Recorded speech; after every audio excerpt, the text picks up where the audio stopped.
I thought I was gonna sneeze, so I hurried up and muted my mic so I wouldn't blow you guys' eardrums off. But then it went back inside, so I don't know what happened. But anyway, welcome to the second broadcast of our March Madness series. These are 4 hours of hell. No, for me, 4 hours of fun for you. But it's 4-hour live streams where we do our relationship advice column. You can call in and make comments if you like. You can also, if you have an advice question, you want to do the $10 thing, you can do that. So it's kind of free for all. It's like covers everything because we got 4 hours of time to fill up. Let me put the link in if you decide that, later you want to make a comment about something I talk about. You can also, just type your comments on the screen and in the chat room here on YouTube, and it will show up. And, I can put it across the screen here for everybody to see in case they can't see it that well. Yeah, hey, everybody. I guess people will drift in as they remember because this is not this time slot. Usually I do things in the evening. So a lot of people are probably like, what? Plus the weather in the Bay Area has been nice for a change. It was freezing cold. Everybody's PG&E bill was like $1,000. And so, yeah, so now it's warm and the windows are open. This weather's bipolar. But anyway, before we even get started talking about doing the advice questions, I want to talk about something I ran across on Netflix. They have this series there called I Am a Stalker. Have any of you watched that? I just, because they show you like the thumbnail, right? And I saw this picture of this brother, right? So I clicked it. The theme of it, oh yeah, let me show, because I made a slide of it because I want y'all to see this. This is him right here. Anthony McGee. Look at his eyes. That's the first thing I noticed, that this guy has eyes that are like dead. And a lot of these weirdos that glob onto people and, that are, the K types, they have those dead eyes. And this always makes me wonder, because my grandmother used to always say the eyes are the window to the soul. When you see people that have no light in their eye, what in the world is going on with them spiritually? I'm not a religious person at all. I probably would explode if I went up anywhere near a church. But I do believe in the spiritual realm, which includes a lot of other types of things besides religion. And when you have someone whose spirit is so cold, so empty, they have like no humanity. That's what this guy has. And so looking at him, if he had tried to talk to me, I would have been like, oh, hell to the no. But I think a lot of people don't have that in them. And not only that, this guy was running like the ultimate game. He is an ordained minister. So the woman that this was the story is about, excuse me, let me put, the woman who the story is about is, let's see, how can I do this? Oh, this isn't working. Okay, let me move. Let me get him off of here. The woman that the story is about was a churchgoer. So he, immediately got her attention from that. So let me just give you a little overview. Okay. So she sprained her ankle. She meets him in a CVS and they start talking, and something he said, she said was funny. And so they exchanged numbers. Now, then he asked her to hang out with him, I guess that very day, because she's like, well, let me just go home and change. Okay, Brad, you got a sprained ankle. What you doing? Okay, that was the first thing that caught my attention. Like, this is very odd behavior. And so, she hangs out with the dude as quote friends for months on end, and then ultimately ends up sleeping with him. Now, I'm not clear because, when they do editing, sometimes there's no continuity to it, and they, piece things together. So I don't want to say for sure which one it is, but it's two options here. In the recording, she said that she started noticing red flags about 2 or 3 months in. Okay, did she mean 2 or 3 months period, or 2 to 3 months after she slept with him? See, that's the part, because they showed it after, he talked about them doing quote grown folk things, but that doesn't mean that's when she said it, because I know how they edit stuff for television. So it's, that's a big question mark. Now, if she noticed red flags 2 to 3 months in, where he was like, well, call me when you get here and text me when you get here, and, let me know that I see, she said she didn't like that. And she probably should have ended it then, because then he showed up at some event where she was with her sorority sisters, just like showed up. Okay, that's the beginning of stalking behavior. And she said that's the point at which she should have cut things off, but she didn't. So what can we learn from this? Let me get back over here to the comments. Did any of you guys see that? It's called the episode is called Red Flags. And the series is I Am a Stalker. It's on Netflix. And I'm telling you, that was some crazy stuff. And so, dude, I found an article where they reviewed it. He got ultimately, at the end, a black female prosecutor took the girl's case because the white cops wasn't doing nothing. They kept, say, well, he hasn't done anything. There's no evidence. She didn't, I guess, didn't think to put up security cameras or whatever, but maybe he probably would have dismantled them anyway. But, his upbringing, according to him, was just pretty normal. But something happened because he don't look normal, I'll tell you that. So, yeah, he got possessive, controlling, and demanding. Signs that she knew were bad. She said he called her sometimes, like after she told him she didn't want to see him anymore, 1,000 times a day.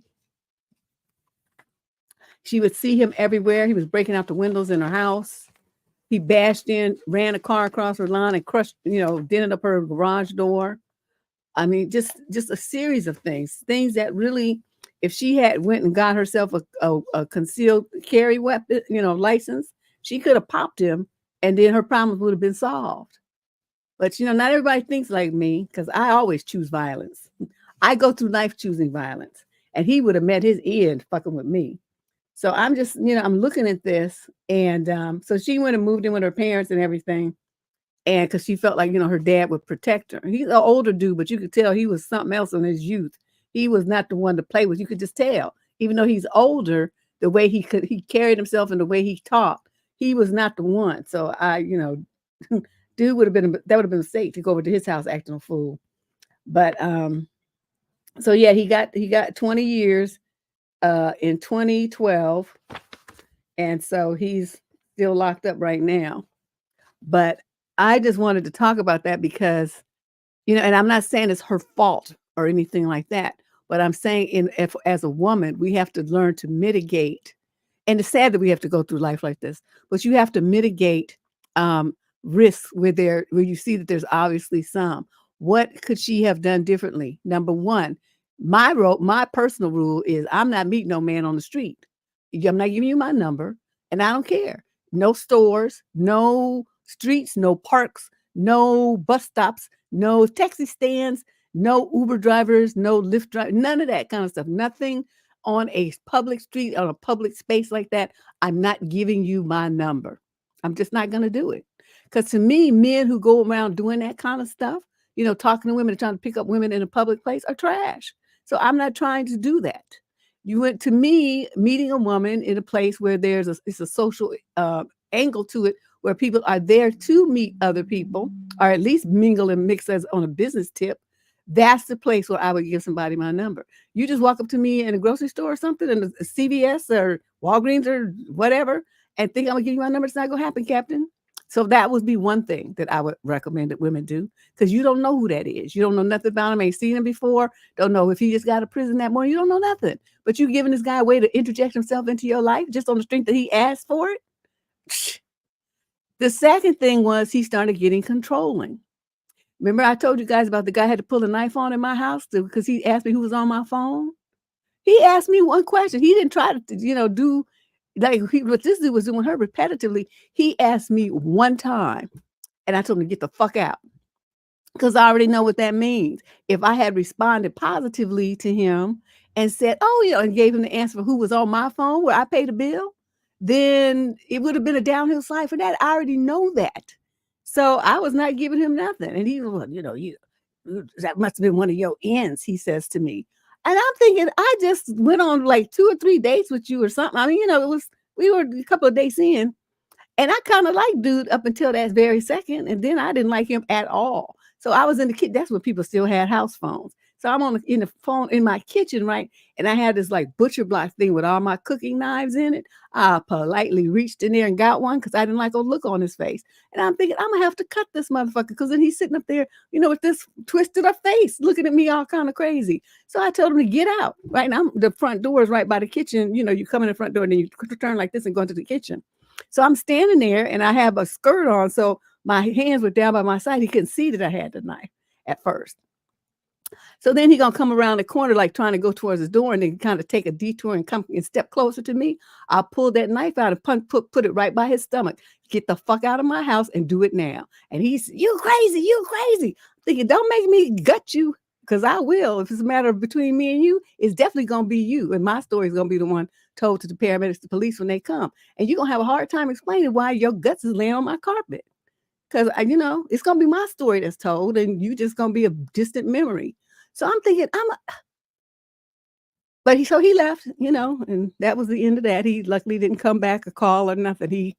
I think he could tell I was not wrapped too tight, so he left me alone. But it's just, in her situation.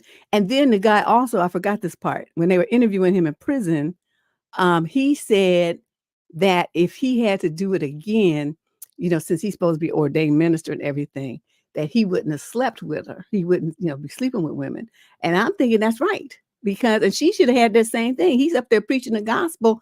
What part of the Bible is fornication in? That's under the category of a sin. So if you're supposed to be a minister, you're supposed to be administering to other people's souls to help them get into heaven or whatever these people be talking about. And here you are doing the same shit. What kind of leader are you of the church are you? So she should have had the same idea. This guy is a fraud. And so he gonna be sitting there boning you and then run his behind up in church talking about, flock, I'm the leader of the flock. No, no, no, don't work like that. Either you all the way in or you all the way out. That's why I don't fuck with religion, because I already know I'm all the way out. I'm gonna do what I want to do. And so, just there was a whole bunch of things that I think if she had been a follower of this channel, there was some mistakes she wouldn't have made. So I was looking, I just kind of went down the thing and made a list. But, to me, a man who says one thing and does something else, he has no integrity. Deb don't fuck with men that don't have any integrity. And anytime I see that you don't have any, or I doubt that you have some, or is looking shaky, you got to go, son. We're not, this is a wrap. So so like I said, but there are things, women get stalked sometimes by women that men they don't even know. They never talk to him, don't know his name, don't know nothing. He sees them like on campus, in the neighborhood, on a bus or something. And then he starts, he just gets fixated on her. So there are cases like that where the woman has absolutely no involvement with the guy whatsoever, never dated him, never had a conversation with him. He don't have her number except for how he got, some underhanded way he got it, this kind of stuff. And the thing I also thought was interesting is, she said he kept calling her, and she had already broken up with him. He was stalking her, and then she kept talking to him. And I'm like, why are you talking to him? Why don't you just change your number? I don't know. She just did things different than the way I did. But anyway, it would be nice if you guys go and look at that this week. If you got Netflix, or go to somebody's house that does. It's the episode called Red Flags. All the stuff that we talk about that, we've talked about over the years that you should notice in a potential partner. and what could she have done differently from your perspective? And let's talk about it next Saturday, okay? Because we got 2 more of these wicked, wild shows. I'll show his face one more time. Because I tell you, I was flabbergasted. And it's hard to get me to have my mouth in the Pikachu face, but I sure did have it. That's him right there. In for 20 years for what he did. He was walking with a cane too. I don't know if somebody kicked his ass in prison or what, but I'm sure he deserved every bit of it. Because he's not that old. So he was walking with a cane now. But so anyway, let us get started with our advice questions. I will once again put the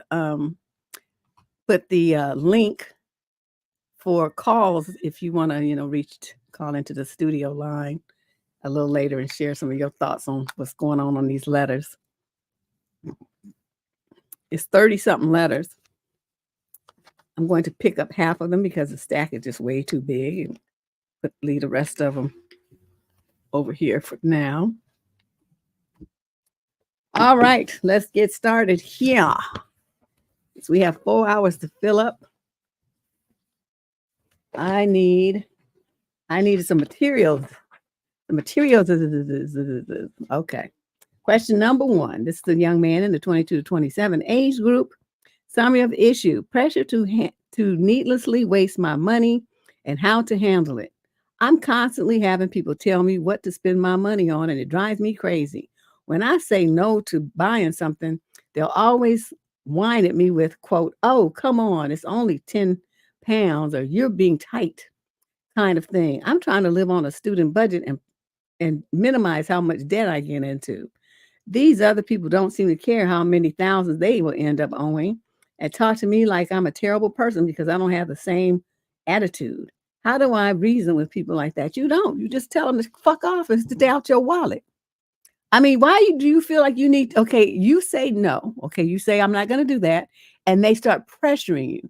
That's disrespect because it's your money. It's your time. It would be your debt and your fucked up credit. So why would you even think that you need to reason with them? You tell them, I said no, God damn it, and that's what it means. Stop asking me before we end this friendship here, because when you trying to insist I do something with my money when I already told you I'm not going to do it is majorly disrespectful. And one thing I'm not going to have is a bunch of people around me disrespecting me. So either you shut up or you get out of my life, which pick one. That's all you have to say to him, and he would shut that down. You being too gentle. One thing this, especially as a man, you cannot let people pressure you into doing anything. If you don't stand up for yourself and stand for something, then what are you doing? How are you, how do you think the woman is going to respect you as a man if you just bend and kowtow to people and worry about their feelings like that? You said no and evidently said no several times. So now you're sitting up here worrying about how to reason with them. You don't reason with them, you cuss them out. You out your mind. You don't let people disrespect you like that. I don't care who it is, even if it's your parents. You say, I said no. Now, you don't have to cuss them, but you definitely got to put some bass in your voice. I said no. If the bills come, are you going to pay them? If the answer to that is no, then just stay out of my wallet. Okay? I'll spend my money on what I want to spend it on, the way I want to spend it, because I'm the one working for it, not you. And just shut people down. I don't understand all this politeness y'all be worried about hurting people's feelings all the time. They need their feelings hurt. Whew, I'm already pissed. That's what you know that I got me some sake. I'm going to take a swig in about an hour. I'm not going to do it yet. Because then I'll be really stupid. Stupid enough just on air. Question number 2. This is a young man in 18 to 21 age group. Summary of issue. My girlfriend canceled spring break plans with me to go with her friends instead. And I'm wondering how I should handle this. You should get over it. But let's see let us explore your little Mickey Mouse feelings. We had agreed to go on spring break together since the fall and had been planning what we would do. We hadn't booked anything, but we were in the process of figuring out where we were going to stay and how we would get there. In the process of, at the last minute. And you've been talking about this since fall. Okay.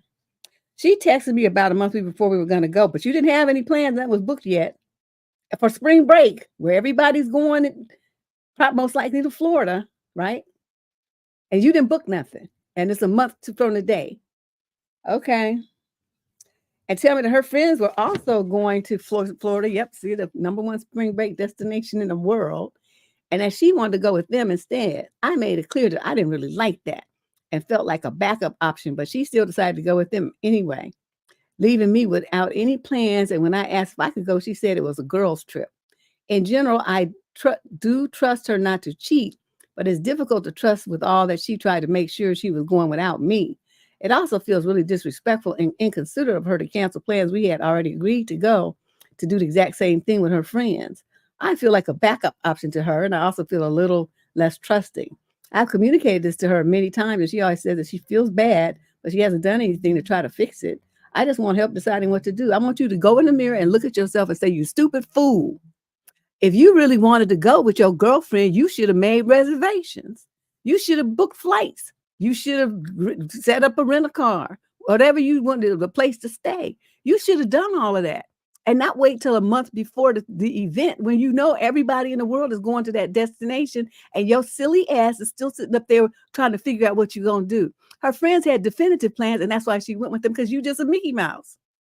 You stupid. I'm telling you to your face, you're dumb. Okay, that's not a place where you wait till the last minute and just wing it. That's a place where thousands of people are going to be going there, and you got to get your shit together. You didn't have your shit together, and that's why you stuck at home by yourself, and it's well deserved. She went with the people who had a definitive plan, and I don't blame her, because she wanted to make sure she had fun on her spring break. Wait till the last minute with you, everything would have been booked, and you would have been, "Oh, I guess we can't go then." I know what your trick is, so forget you. I'm glad she went. So if you thought I was going to be on your team on this and admonish her for that, you wrote the wrong person. This was on you. You started talking about this in the fall. That's when you should have got it together and made a plan. Women hate more than anything else wishy-washy ass, indecisive men that don't do anything. All you did was run your mouth for months and months and then didn't actually do anything. Now, so that's what I said. You go look in the mirror and call yourself stupid, because that's what you are. Question number 3. This is a female in the 22 to 27. Ooh, I'm just irritated with him. No, he don't need to break up with her. She need to break up with him, though. She didn't do anything wrong. It was him. Now, y'all making excuses for his shit. What kind of man do you know who a month in advance, you going to a very popular destination, and a month out, and he still doesn't have a reservation for anything? How you gonna go? Everything's sold out and booked up. She knew that, and that's why she went. You don't be trying to go to spring break. He should have booked his shit in the fall when he first thought about it. Could have got better rates too and got a more choice location. Now, he don't need to break up with her, but I think she need to break up with him, though. Question number 3. This is a female in the 22 to 27 age group in the UK. Summary of issue: my mom thinks I should marry someone with more money. Let's see how broke your dude is. I'm getting married next year. My fiance and I earn very similar wages, but I probably earn an average of £5,000 more than him a year. How much is that in US dollars? Does anybody know? I have my own house, but he lives in too. Okay, so you own a house, y'all earn similar money, and he lives with you. Okay, I see where your mother's coming from. I have been discussing with my parents and my fiance about how the finances will be split when we're married, and to cut a long story short, it does become quite complicated because he doesn't own any proportion of the house, even though I have offered a share of equity. So we can't be tenants in common. If you do that, you're a fool. Anyway, my fiance and I will come to an agreement when we are both happy with advice from solicitors. But the topic came up when it was just my mom and I, ironically driving to get my wedding dress. And I'm upset with her comment. She said, quote, "Oh, it's so complicated. Why can't you just marry someone with the same wealth as you?" End quote. And then another quote, "You need to think about this before it's too late." She can't seem to understand that the comment is out of line. Or am I being too sensitive? If my partner had heard that, I'd imagine he'd feel not good enough and it would ruin the relationship. He's broke. What the hell do you want from me? It's not the same time, it's not the first time rather that she's made small comments to me about him not being good enough. My fiance works shifts and therefore works weekends too. She's made comments before saying that I should be with someone who is around a lot more and not always at work, and that I'm always going to be single parenting our children if and when we have them. Also, if he does anything with his friends without me and I've not got plans, so I'm home alone, she makes out that he doesn't want to spend time with me. I know my relationship is perfect and I've been in bad relationships before, so I'm fully aware of what that looks like too. These sorts of comments make me not want to have a relationship with her and certainly don't want her to be involved with the wedding if she really feels that way. Why would I want her celebrating our day with us when she's not really happy for us? But she's my mom, and of course I love her and I want her in my life, but these sort of comments are very hard to swallow. How do I manage this situation? You think about what your mother's saying realistically because she's right. You're being real stupid right now because see, it's something about you girls. Once the word fiance gets involved in your decision making, your intelligence goes out the window. Your logic and reason goes and dries up and blows away. So I don't know what the hell is going on. All the dude has to do is be your fiance or talk about being your fiance, or you dream about him being fiance, and you get straight stupid financially and emotionally. It never fucking fails. This is just another example of it. Girl, you own a whole house. Do you know? And you gonna just give equity to somebody just because? Keep your house in your name. That's your sole property before, so that when he flies the coop, you will have a place to live and won't have to sell your house and give him half of it when he hasn't paid half of the stuff into it. If he can come up with half the value of the house, then he can have his name on the title, right? Because he would be reimbursing you for all the half the money that you've invested in this home. If he can't do that, then you don't put his name on it. It's that simple. The other thing about this is when concern is he works shifts. Okay. He may earn as much as you, but it sounds like he's working all the time to do it. Whereas you just have, like a straight 9 to 5. So you're home in the evenings, you're home on the weekends. He's working because whatever his wages are lower than yours. So he's got to do more hours to make the same, close to the same income. Now consider this, because this happened to a friend of mine. She married this guy, right? They were both making similar amounts of money. They were both working at the post office at the time. She had a little bit of a position like a supervisor or something, and he was, just like a worker in the place, where they sort the mail and stuff.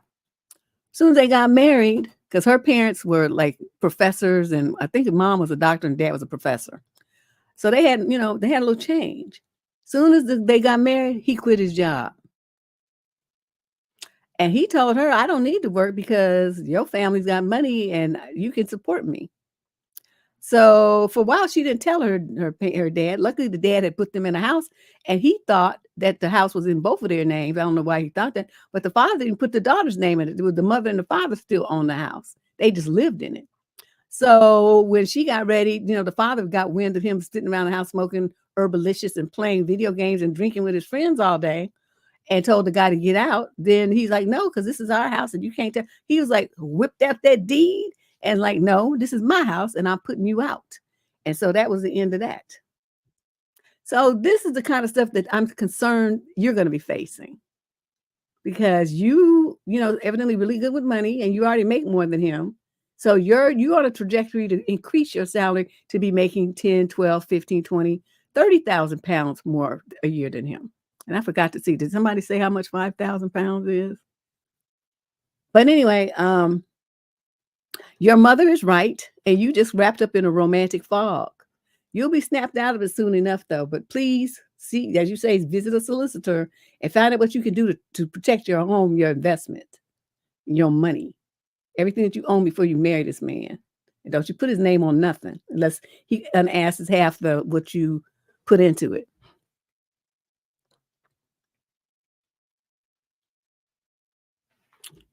Let me see. What's she say?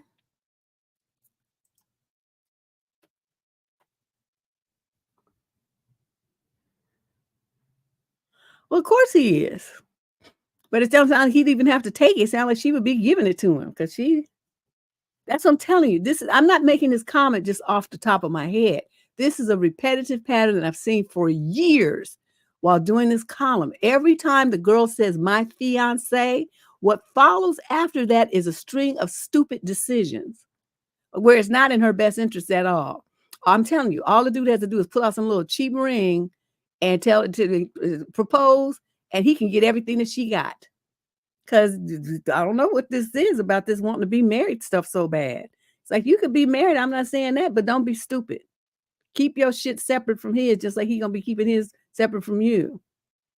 Everybody should go into the marriage with whatever they brought into it, and go out of the marriage rather with whatever they brought into it. There's no commingling of properties and stuff like that. Whew, your parents could advise you. They should tell you put your shit in a trust because you dumb. You just, I mean, whatever. Question number 4. This is a young man, the 22 to 27 age group. He's from Canada. Summary of issue. 6+ days in, and she's seeing somebody else. He put a question mark, exclamation mark, and another question mark. I'm 24, and I've been going on dates with this girl who's 23 twice a month for the past 3 months, 2 times a month. So that's every other week. So 6 dates over 3 months. Okay. Spending a good amount of time together. I wish we would talk more between dates. Sometimes she gets distant, though, through text rather, but I brought it up and she said that she's really into me. She's just a bad texter and that I should call her instead. One night we started asking each other naughty questions and she asked, what's the oldest girl I've been with? I asked her back and she says a guy in his 40s. I asked her when that was that and she said it's ongoing. I know we're not official, but it did hurt to hear that. And I thought at this point in dating, she would be getting with other guys. We've talked about going on a trip together in a few weeks, and our dates are usually fun and are more, quote, relationship type dates, end quote, than a casual thing. Is she just spending time with me because she's bored? How could you build a connection and a relationship with someone, or are you having an ongoing thing with another man? Any advice? Get over the fuck over yourself. Let me explain something to you, son. You date the woman every other week. Do you know how sporadic and casual that is? That's like I probably see my friends more often than you calling yourself dating somebody. You can't be serious with somebody that you see twice a month. That's flatly the situation. Okay. And you sitting up there getting upset because she's seeing somebody else. You're not a couple. She's supposed to be seeing somebody else. You should be too, because you guys aren't committed. All right. If you're not in a commitment, that means you're single. Even to me, even if you are in a quote commitment, unless you're married, you're still single. That's just my own personal perspective. But for you to get upset because she's seeing and sleeping with another man is just kind of head scratching. You don't own her. You haven't asked her to be your lady, and seeing her twice a month rather is no kind of nothing to build a relationship on. And you want to try to text her to fill in the gaps, and she said, call her. No woman wants to be texted to death. I can't understand you guys with this texting stuff. If you want to talk, women are auditory creatures. We need to hear your words, okay? We need to hear your voice. We need to hear your breath and your intonations and your laugh. We need to hear those things. Women are not going to build a connection to you via text. It's not going to happen. You're going to stay over there in the friend zone, in the casual person zone. And that's where you're going to stay because you don't put forth any effort to connect to her emotionally. And then you think you're supposed to get all the benefits of a relationship when you just a lazy bum that only sees somebody twice a month. Fuck out of here. That's why she's seeing somebody else. And she's going to continue to see somebody else until you get your mind right. I just like 2 times a month, really? I wouldn't even call those dates. I used to see my male friends more often than that. You guys know my friend Ken that be on the show with me sometime? We was like hanging out every weekend, and that's my boy. Okay. But we wasn't like a couple or nothing. It wasn't dating. How could I see him more often than you see somebody you have a romantic interest in? This makes no sense. Woo, woohoo! Question number. Let me get a sip of water. It's this child right here. Well, it's better to connect in person if you can, but I mean, schedules be kind of messed up. I know my schedule. I can't try to date anybody right now. If he see me once a month, it would be a freaking miracle.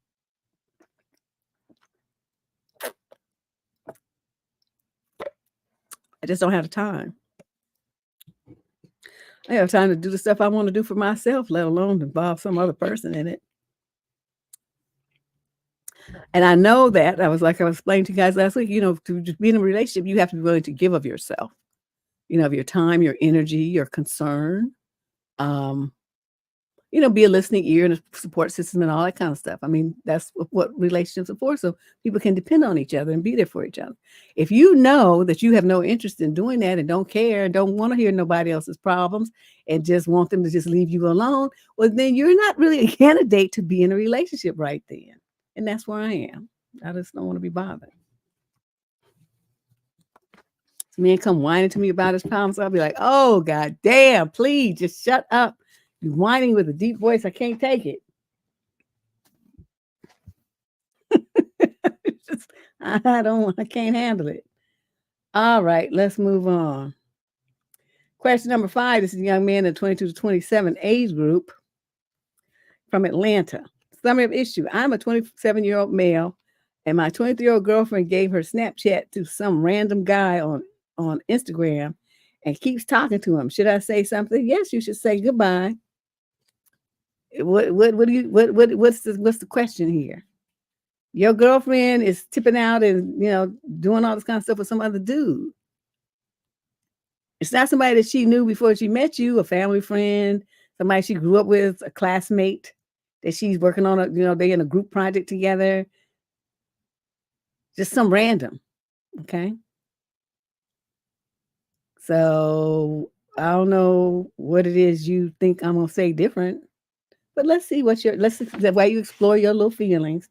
2 days ago, my girlfriend mocked working. I don't know what that means. Maybe he means, I don't know. And said some random guy DM'd her and she didn't know what to do. I laughed it off and said that was funny, thinking that was the end of it. She said she's not going to say anything to him, but later that night she fell asleep. I was just going through her phone and then I noticed that his DM was on the top, meaning the most recent convo. I read and he asked her on a date and she said no because she's busy, not mentioned, and not because she's not single.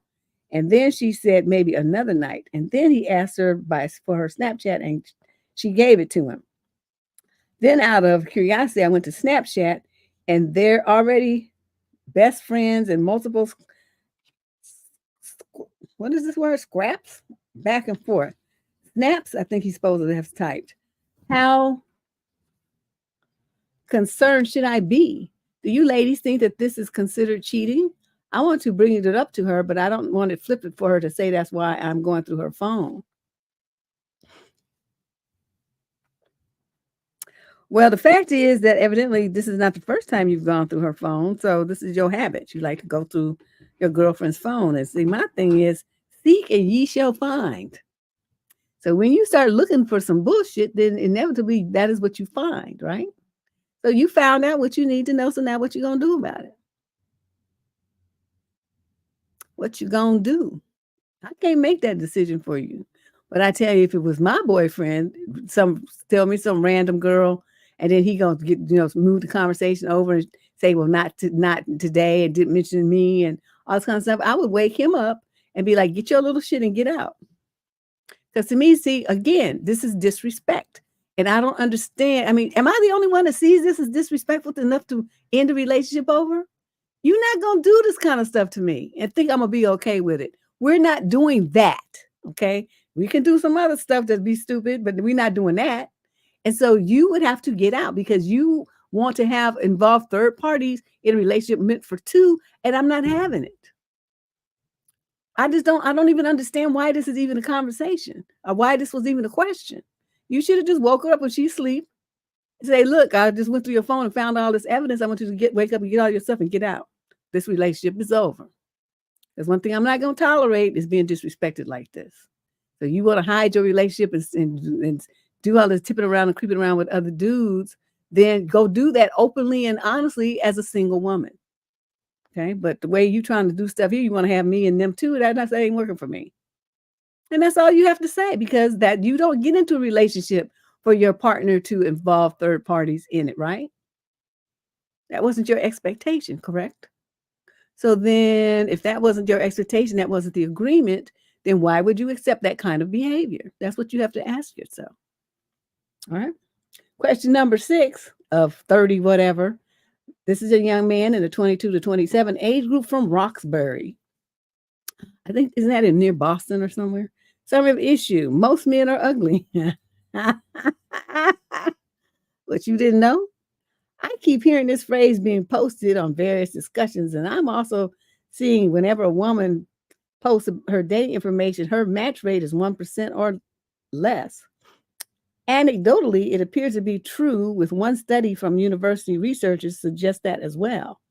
So if it is true that most women find most men to be unattractive and limiting themselves to the very small percentage of the most attractive men, wouldn't this be a concern for women? If I found most women unattractive and limited myself so much where I was only attracted to Victoria's Secret models, for example, I'd be concerned and seek therapy. Yet most women seemingly say that this is normal. Why is this a different attitude? And it isn't just me being a weirdo. My friends and male relatives are the same mindset. So why the difference? Because men are more desperate than women are. That's why. Because you guys seem to feel like you can't live unless you get some nook. Whereas women can be fine without it, most of them. Some of them are, like men, but most of them, can be used more discernment. So the fact that we can hold off, that doesn't run our life. And we can, hold on to our feelings of lust and excitement and our stuff enough to take a look at who is behind the face, what's behind the face, then that gives us a certain element of control that most men don't seem to understand why women have that, and they don't. We have to have that because we have to be concerned about something that you don't, which is pregnancy. Right? So a woman who's going to bring forth a new life has to have a little bit more discernment about who fathers that child than y'all do, who just go jumping around from woman to woman, because you don't have that concern that we do. Pregnancy can not only does it change a woman's body, but it could kill her. So we need to be very, very careful about who we allow near us like that. So the natural biological function of the human race requires that, since females are in charge of reproduction, that we select the most eligible person to reproduce with. That is not going to be somebody with various afflictions, who's super short, who got like T-Rex arms and, an eye that wanders over here and stuff. All them kind of things that be going on with dudes. Those are the kind of things that, you would be eliminated. And that's Mother Nature's fault. That's not her fault. She's not going to be attracted to you because that's just not going to happen. That's not the way that the human female body and reproductive sense of wanting to reproduce is constructed. It's constructed to pick the best of the best. Now, in each area of the world, the best is going to vary culturally. Things what's considered the best are going to be different. However, whatever is the best in her geographic region, her culture, whatever, that is where her body is going to gravitate towards, because that's what is required to reproduce the best humans to continue the population. Okay. What has happened subsequently, and people have reamed me for this, that happens, and then women have been reproducing because we don't have the draft anymore. A lot of the men who are around are less than stellar. And so the women are reproducing with them too. And so then they have all these like messed up kids, and the kids are on life support and all these neonatal, whatever, intensive care units and surgeries and all this kind of stuff to make them stay alive, when normally they wouldn't be here. So they're alive and they're, growing up, and they're in the gene pool. That's what's happening there. So mankind and medicine has circumvented Mother Nature's natural weeding out process. So it's just a whole bunch of defective humans reproducing now. That's what that is. What you want from me? Facts? It's a fact. No, I don't do Smurfs. Sorry. I'm short enough myself. Like I said, the guy doesn't have to be tall, but I'm 5'5". He's got to be taller than me. He could be 5'7". That's fine. 5'7", whatever. I just want a man who I'm not going to be looking down at the top of your head. I can't do that. It doesn't work for me. But there's plenty of women that are like, 5 feet tall. He would be fine with one of them. because he would be taller than her. You see what I mean? So, I mean, it's all relative. What's gonna work with that woman? It wouldn't work with me, but somebody who's 4'10", 4'11", 5 feet tall, that's a good height for her. So it's not a problem. You better get in where you fit in. That's my motto. Get in where you fit in. But yeah, I've often noticed that, like, if you go in the clubs and stuff, you see most of the dudes are really short and not really that cute. And then the dudes that come in that are tall and buff and nice looking in the face and well built, like their limbs are long. Because some dudes have like them, I call them T-Rex arms. Their arms are disproportionately short, or they have like short, like a long torso and short legs, or some just don't be looking right. And so you see them, like in the clubs and stuff, and the women look at them, but they get passed by. It's just That's just the way it is. And the same in reverse, when women are looking weird like that, nobody be giving them no play either. Question number 7. This is a female in the 22 to 27 age group from Oakland. Third issue: how rampant is cheating? Do you think it happens a lot? Oh, baby. I know it does. Since I've been an adult, I've noticed in personal and professional life just how common cheating is. I was surprised. I never would have guessed that certain people I knew would do that. Both men and women do it. Well, that's because you young and you haven't lived long enough yet. The question is, from your personal perspective, is cheating a common occurrence? Yes, every single day. Every day. And, the internet has made it a lot easier for people to cheat because now they don't even have to go outside their house and they have to spend no money.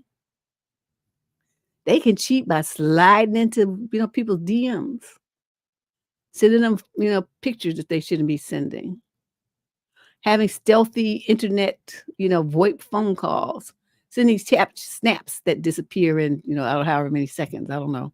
It used to be like that. I don't know if it still is. I think it was 15 seconds before or something. I mean, like, you just look at it and then it would just go away. It was weird. And, then they have all the dating sites and stuff and the swipey things. And so people, they don't have to leave even leave their house. And then the cheating is just so easy. And I'm not saying that they all represent themselves, honestly, people be representing themselves as being single. They'll be married as a day is long and cheating on their husbands and wives. So I don't know. I don't really see the point in getting married unless you just have kids. Because I firmly believe that, children are best raised within a marriage. But most marriages don't last these days anyway. So, but I still hold that belief. And, with the failure rate of marriages, though, it's like, really, why are people so excited to rush into it? So instead of having a cheating boyfriend, you have a cheating husband or wife. I don't know. I just don't see the point, really. I decided I'm just going to stay single. I don't want to be bothered. Yeah, every time. And then even like the people who don't cheat, like I was explaining a couple of weeks ago, whenever it was, about how to shoot. You always wait for the shoe to drop because most men are going to disappoint you. The lady whose husband, they was together 25 years. And she swore up and down that she had like the last good man on earth until the day he came in there crying, holding some court papers where he got sued for child support for a baby that he made with some other broad. And the baby was like less than a year old. So, he had cheated on his wife to the point where he impregnated somebody else. So, he wasn't strapping up. And, they're like in their 50s. And the woman who had the baby was like 30 something. And so now, he's getting tapped for child support. And I mean, and she was devastated. So that was after 25 years. I mean, he could have cheated before that. She just didn't know, but there was no evidence of it. Now it's a whole baby with a DNA test to prove that it's his and all this old stuff. He didn't tell her till they did the DNA. And then once it was proven to be his and he was going to have to go to court for child support, he decided maybe he better tell her. And so he came clean, and that's what happened after 25 years. So that's what I'm saying, there's no guarantees of anything. So you just make the best choice that you can that with the information that you have available at that time. But keep in mind that people change, relationships change, needs change, perspectives change. Either y'all have to change together, or it's going to be a conflict, and there'll be problems. And so that's what happened. And he couldn't even say why he cheated. I mean, at least when she asked him, she was like, "Well, what should I do?" I said, "Ask him why. Ask him why after 25 years together of a seemingly happy marriage, why did he cheat?"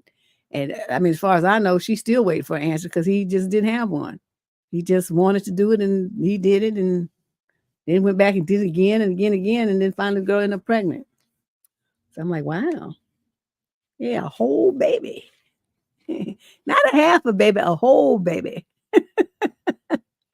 Yeah, it's very sad. She was just devastated. I felt so bad for her. But I was thinking that's what you get. You putting too much, you was big up in his ass too much. So, there's a whole bunch of people around her that was like happy that it happened because she was always like crowing about how she had like, she had like this magnificent husband and everybody else had trash. But now she got trash too, so she can't say nothing. So they, you know what I mean? They were kind of happy because it was like her comeuppance kind of thing. But you shouldn't be talking to people like that, They were having troubles with their husbands, but is that their fault? I mean, why would you rub it in their face like that? So she, karma. So question number 8. This is a male in the 22 to 27 age group from Denver. Summary of issue. How does one effectively write a quote leaving the ball in her in her court text? Long story short, I went on a first date with this girl. Went great. She's been texting and snapping me a lot and has been intentional about getting a second date on schedule. But she's asked to reschedule back-to-back weekends now. She has offered alternative dates, so it's not like she just straight up canceled, but I'm ready to leave it in her court now. On our first date, she mentioned having some previous hurt from a relationship and having a hard time getting herself back onto the dating scene. I'm kind of getting the vibe that she isn't really ready for a relationship, and I want to leave the ball in her court. What do you think is the best way to word a text like this? Why do you have to word a text? Why can't you talk to her like a grown man would? Why can't you call the girl and say, I'm getting the vibe here that you're really, unsure about what you want to do and moving forward. And rather than feel like you're getting pressured to have a second date that you might not be ready for, let's just do this. If and when you feel like want to see me again, then just hit me up. Other than that, I'm gonna leave you alone and live my life, and you can live yours with no pressure from me. Got it? And she'll be like, okay. And then you hang up the phone and then you go on with your life. That's what you do. Do you send a text to do that? No, you do not. I'm sick of y'all texting every goddamn thing. This is an important conversation that you need to have. You don't send somebody a text about something like this. This is her mental and emotional state. It's a very serious matter for her. She shared with you, right? I mean, you seem to take it seriously. I personally would just say it's some bullshit, but that's just me. I'm jaded. What can I say? Because I don't care about what you did, your heartbreaks and all this old shit. Then stay at home or go see a shrink or some shit. I'm not your therapist. Don't be telling me your problem. I don't care. You come with me when you ready to hit the ground running. Up until then, you got to go whine to somebody else. That's what she would have got from me if I was a dude. Because I don't care. Because when dudes start that shit, that's when I tell them. I don't want to hear that. I don't ever talk to me about some other bitch. I don't feel like hearing it. I don't care what she did to you. I don't care what she said to you. I don't care if she cheated on you. I don't care if she beat you. I don't care. Nothing about her or any of the bras that you dealt with in the past has anything to do with me. So keep it to yourself. Don't think you're going to get no pity points from me about it because you chose them. So you should have chose better.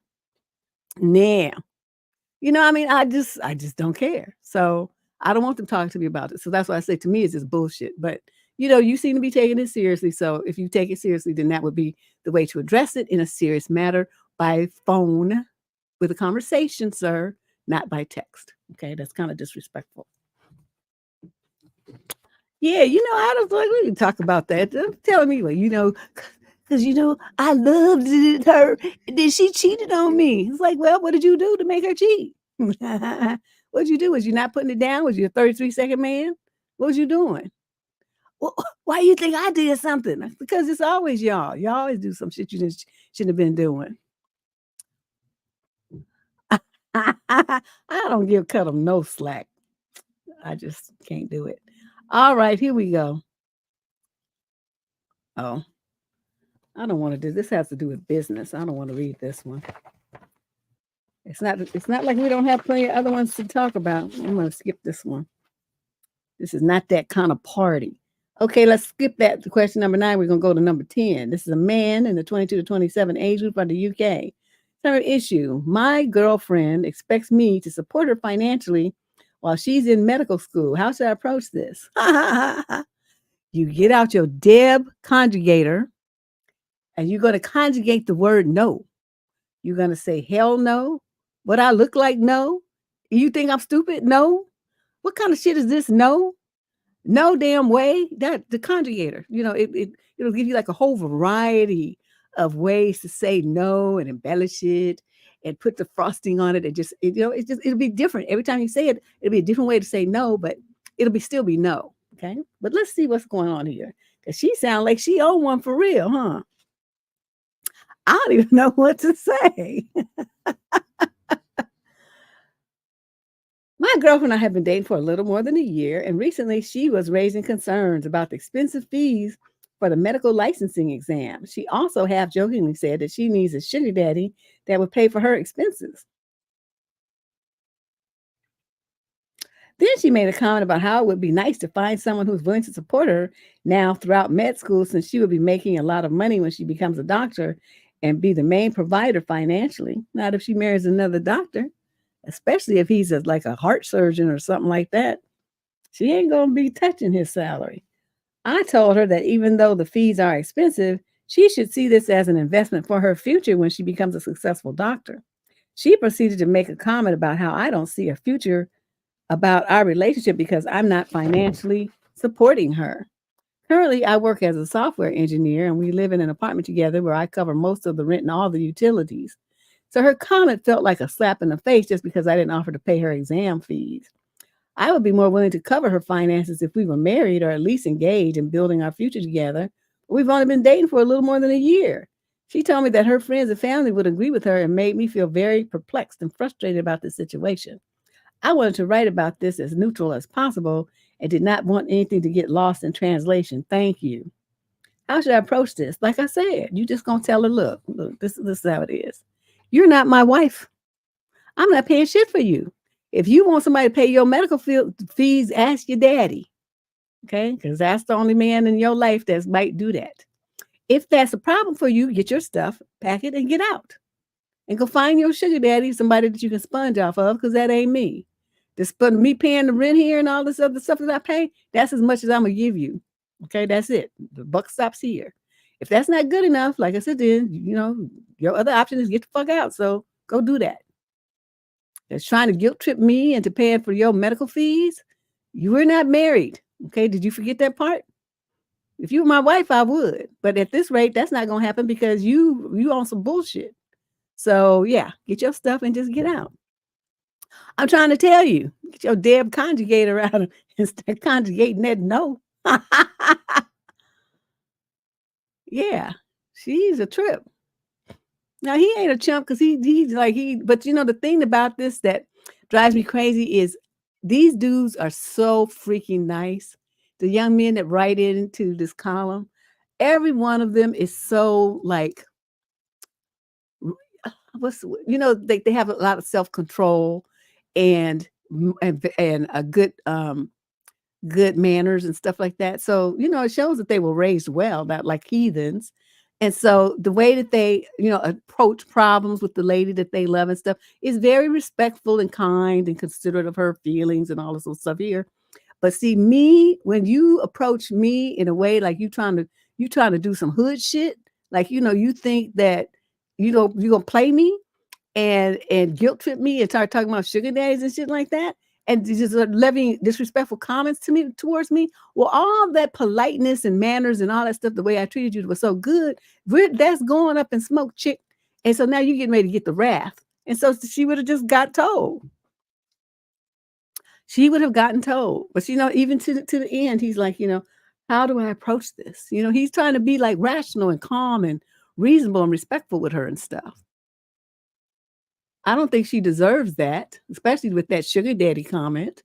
But, that's evidently you have a lot of feelings for this girl. But I'm telling you that everything that needs to come out your mouth after you hear this better start or end with the word no. Not happening. And if that's that important to her, that she can go. Point to the door and tell her, go out that way, take yourself with you, and give me my key. And don't come back. Find your girlfriend with some damn sense. It's nice that she's going to be a doctor. That's all wonderful. Don't get me wrong. But she's a mere girlfriend of a year. Okay? That's not enough time and energy invested in a relationship with you for you to be unassing thousands of dollars on her. So don't do it. Question number 11. This is a female in the 28 to 34 age group out of Kansas City. Summary of issue. My boyfriend of 8 years doesn't know if he wants to marry me, despite there being nothing wrong in the relationship. I've been with my boyfriend for 8 years now. From when I was 20 till now, I'm 26, so I'm 28 rather, and he is 31. I've literally given my entire 20s to this man. I thought he was the one. We've had some issues in the 8 years. He did cheat on me once, but that was many years ago, and we've worked through that. Oh, well, that was a point at which you should have known that he wasn't looking at you as wife material. Okay, because men who want to really be with a woman, they would rather die than do anything that would risk her seeing him as the man that her prince, her knight in shining armor, the man that she's going to marry, that she looks up to and stuff. He would never do that. So you girls who dating dudes and you talking about you're going to marry him and he cheats on you, understand that relationship is DOA. Okay, it's over. It's over. Because he had just shown you the utmost in disrespect because he didn't give a fuck about you, your relationship, or your feelings. He cared about his ding-a-ling, okay? And whatever was going on in that moment, that's his attitude towards you. That's his attitude towards the relationship. And you need to understand what time it is and deuce out on that man.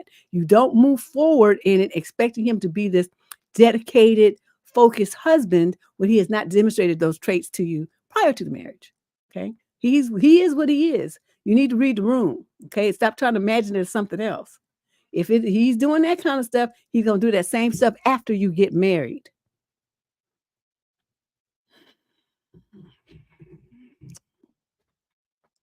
Right, and who dates for 8 years? Okay, let's just start there.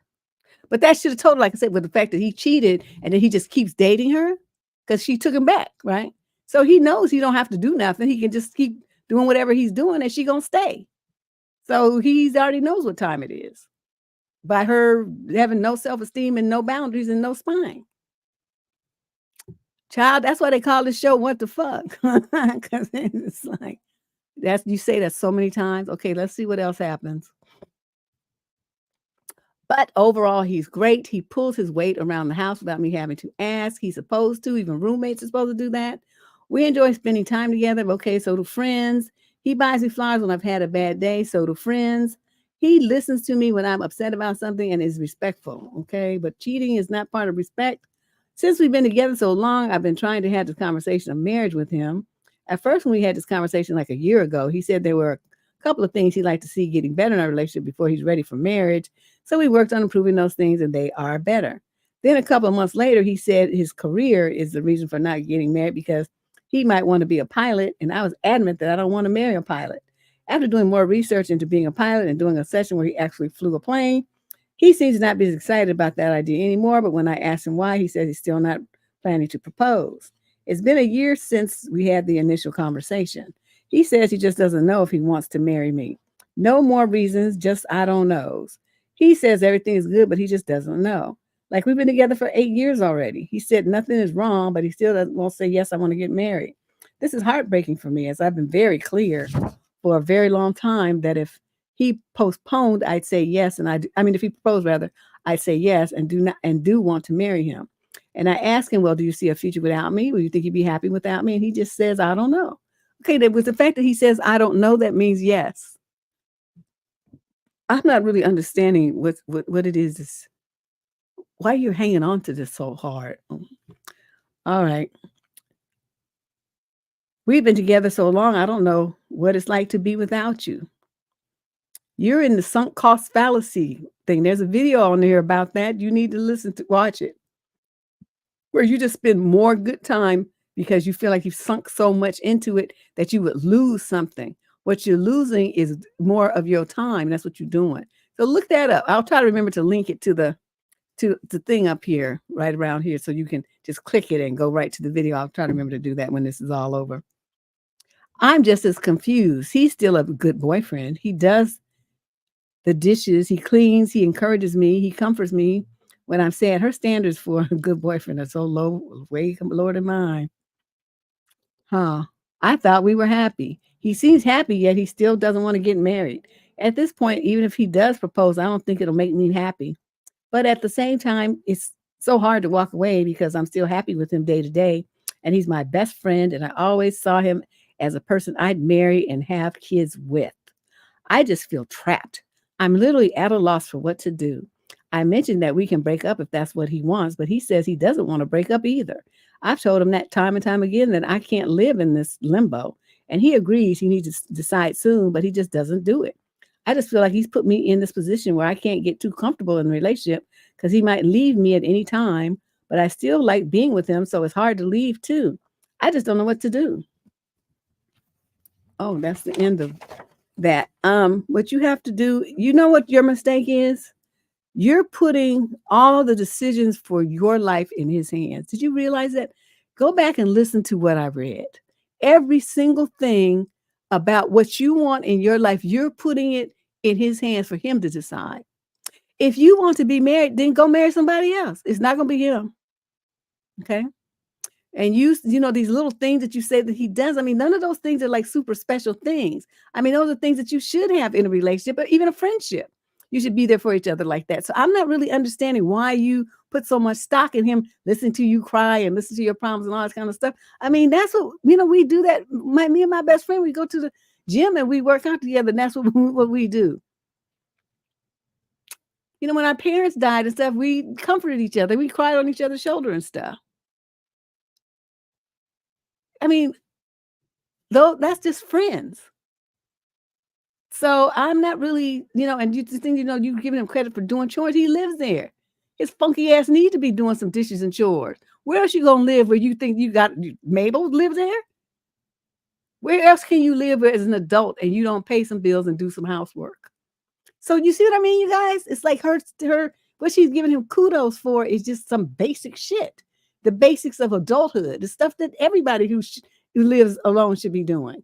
But she's giving him credit like this makes him such a grand and wonderful boyfriend, and I'm kind of surprised.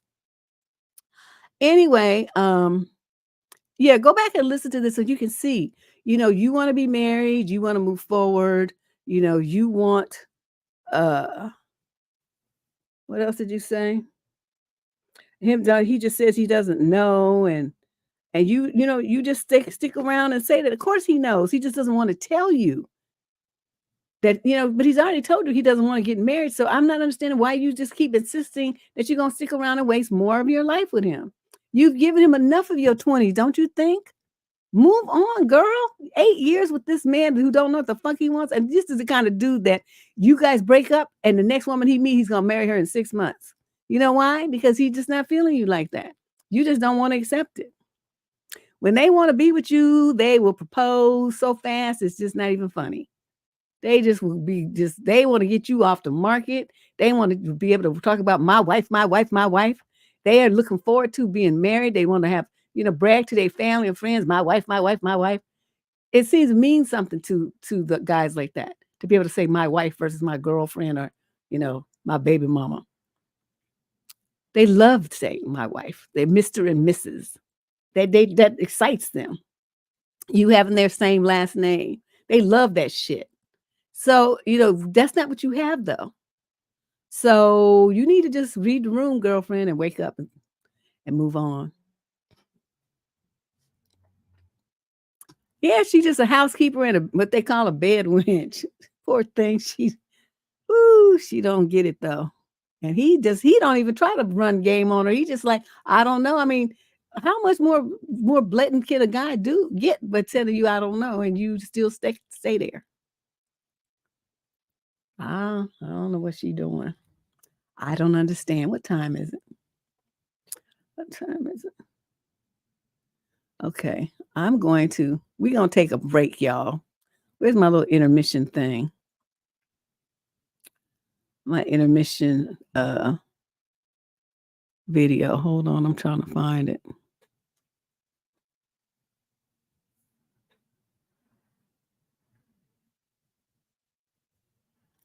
That I made before. Oh, here it is.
Okay. Oops. Yes, I'm back. I just had to stretch my legs. I'm like, oh, I'm sitting in this chair for so long. I feel like I'm going to die. So anyway, I'm back. I got me a snack too, in case it's these little smoothies I buy. Noka superfood smoothies. So won't fill me up or anything, but it'll give me some energy and help me keep going for the rest of the time that we have here. Where am I on time? Okay. So let's talk some more. Let me put the letters down for a minute. And you're welcome. You're welcome. Yeah. I'm just looking at some of the stuff in here. Yeah, this. I want to talk about a couple of things. Let me just take a break from the letters for a minute and go over some of the stuff that I saw I was looking at the chat from last week, and I saw a couple of comments that I wanted to address. I didn't look at the whole thing because, that was many, almost 4 hours of stuff. I looked at a little bit. I skipped around, and I saw a couple of things. So one of them, it was a question that Mo Get It asked, when I was talking about when I was little, how I hated my food to touch. And she says, if you don't like your food to touch, do y'all eat do y'all eat them separately from the other food? Like chew and swallow the yams and eat the other? I'm so curious. In my case, yes, that's what I did. I would eat like all the stuff in one square, move to the next one, the little triangle, and then eat the last one. And usually what I would do, like, if I had salad in one, and then I don't know, like just say mashed potatoes or something, and then, some kind of meat or fried chicken or whatever, I would start with the salad, then I would rotate to the vegetables, and I would always eat the thing that I like the best last. So the fried chicken or, my cheeseburger or whatever it was my mother had made, I would eat that last because that was my favorite thing, and I would savor it. So I would eat that last. So that's how I did it. Now I can't answer for anybody else. That's how, you're right. That's what I did. Then somebody named 1025 asked, what should I do if my high standards have kept me single for 6 years? Well, what you want to do? You want to be with low standards and be just to have somebody? That's your option. Look at it that way. As I say, reframe your question. The opposite of that is that you don't have high standards and you just being with anybody, like some of these girls who write in this advice column. Is that what you want? Is that what you want? Do you want to be somebody who writes to this column because you just made some stupid decisions out of desperation to have somebody? Because that's what your question would imply. So I'm telling you, in a situation like this, there's only two choices, A and B. Okay, there's no C, D, and all that sort of stuff here. You either you keep high standards and you wait for the man to come into your life who meets those standards, or you abandon your standards and you just take anybody. So it's only two options. You pick one. Kiki asks, of all the athletes who are diagnosed with antisocial disorder after domestic violence, violencing their wives, how do they magically know how to act with the cops, the judges, and at work? Oh, I've always said that men who act stupid like that, and they claim, well, you made me this and that, but they don't do that with other men. Mm-mm. They just like keep their mouth shut. They want to collect that paycheck. They want to stay out of prison. They want their head cracked by or get tased and stuff like that. Oh no, they just quiet as a church house mouse because they know better. So when they say that they can't control themselves, it's not that they can't, it's that they don't want to. They don't want to when it's you, someone who's smaller and weaker and more vulnerable, because then when they pound on you, they get to feel like the big beastie king gorilla, right? That's their way of making themselves feel like men. So that's what people do. The same thing happens once they get to prison. The men who are smaller, younger, weaker are preyed upon by those who are older, stronger, bigger. That's just how men are. So it's, why you would expect anything different is kind of shocking, but that's how they are. So yeah, they're going to control themselves when they feel like there's somebody who's got more power than them. That's why they kowtow to gang leaders. They'll be trying to buck up to them because they already know what's going to happen. It's about to be drive-by city, stuff like that. So yeah. So all these women who believe that dribble, well, he says, well, you made me do it. Don't believe that shit. He did it because he wanted to. And the last one I have here is Style by Chrissy. And she says, what? This is why these men can't be expecting XXX on the third date while investing nothing into the relationship. Women are just giving out free samples and getting played every time. Oh, I should have put that into some context. I forgot what that was a reply to. Oops. Well, that was kind of goofy. I just cut and pasted her response. Let's see, what else did I write here?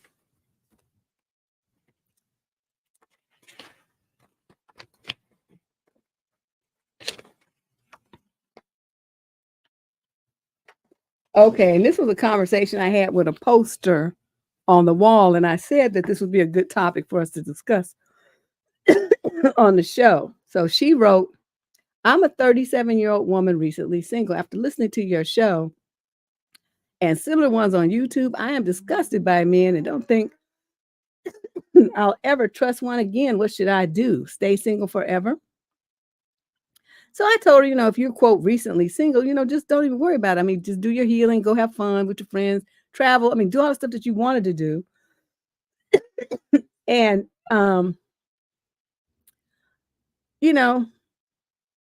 just understand that men these days are just different. They're different creatures than they used to be. And that she needs to, worry about her mental, emotional, and physical health versus a man. So then she comes back and she says, okay, well, maybe recently single is a bit of an overstatement. It's been a while. Here, where I live in Eastern Europe, no man meets the criteria you set for them in your videos. And she put this little face. And it gets lonely sometimes. This is a very family-oriented culture. People are closed off. It's hard to make new friends in adulthood as everyone is coupled up. I'm thinking of whether I should accept some kind of compromise, especially whether I should accept a guy with children from a previous marriage. And she put a bunch of question marks. What do you think? I should add that your videos helped me solidify my decision to stay child-free. You were brutally honest that you would not have had your daughter if you could choose again. So I'm staying child-free, but I'm wondering if I should accept a guy with children if they won't burden me with childcare. And I'm going to say yes. The reason why I decided to, well, I felt like my husband was the only child. He's the only child, and he always wanted, to have brothers and sisters. Well, me having brothers and two half sisters, I mean, I didn't have that desire. That just was never me. I wasn't one of those girls who sat around, thinking of baby names and imagining my wedding and, imagining my family. And that was never me. All of my dreams had to do with me realizing and actualizing myself. And the only person in my fantasies was me.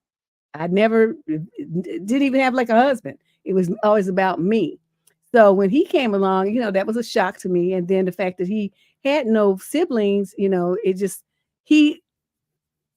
having a family was just important to him. So I let myself be talked into it. Let me just put it that way. And it was, it was cool. I mean, it wasn't really a big deal, but it wasn't anything that I desired. It was for him. And as his wife, I was the vehicle for his dream to come true. And he, like I said, we probably would have still been, I mean, I can't see any reason why we wouldn't be still married, except for, what happened. I mean, shit happens and you just roll with it. So that, in that situation, but I'm going to say this, you are, what did you say? 37, right? You're not a spring chicken. So you're going to meet a man who, has some children. And if you want to deal with him, you can do that. That's not a problem, as long as you don't have any kids. But if you want to deal with his and you can be like a friend to them and stuff. I mean, think about Eve with Max Cooper. His kids adore her. I mean, it's just ridiculous. And finally, Max and her had a baby, but before that, she was stepmother to his kids and they just adored her like crazy. I mean, no problems, just the utmost respect and love of that woman. Max loves her, his kids love her. And then keep in mind, his kids are white. He had them with a white woman. Eve is black. Remember Eve, she's a rapper. Well, used to be. And so now they have, they little half and half baby. And the other older brothers and sisters just adore the little baby too. So, I mean, it's in her case, it was a wonderful, wonderful decision for her to get with a man who had kids. It worked out big time for her.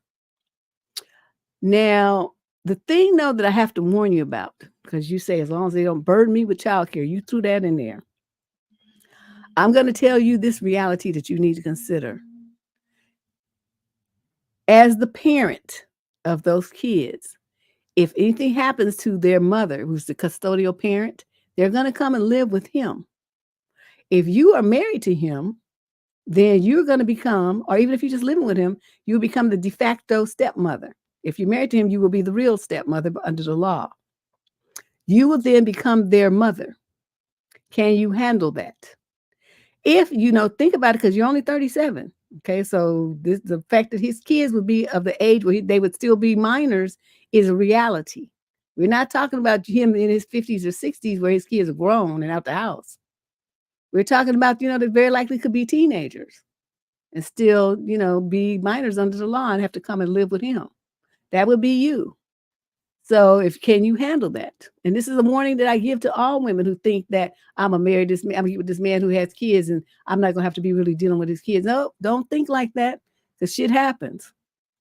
The mom will go off the deep end and go into, drugville and have to go into a rehab or whatever for a year or two. She might get in a car accident and perish. Shit happens. So you think about that. Just because you don't want to personally carry a child and breed it yourself, does that mean that you also don't want to put any energy into raising a child? So there's two separate things. Because some people don't want to have kids, but they become foster moms or adopt a kid. So there are different ways to approach this. You need to think about it from all those different angles. And like I said, it's a reality that, things happen. And the children often end up with the next in line person who would be your boyfriend / husband. So you think about that, okay? Because I can't make that decision for you, but I'm just telling you what to consider as you make the decision. This is a reality check. Now, here's another thing. It says, this is a popular one that has come up on your show a few times, but telling someone older that has grown kids that they are shelling out about $1,400 a month for is a problem. All these, quote, kids living at home contributing zero living expenses seem to get people the most heated. And then she gave me a link to an article on CNBC. And I wonder what I did with it, because I know I printed it out. Where did I put it?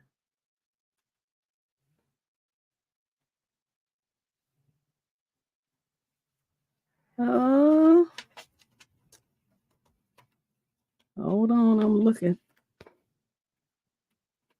Shit, I don't know where I put it. I don't see it. Must be on my other printer. Because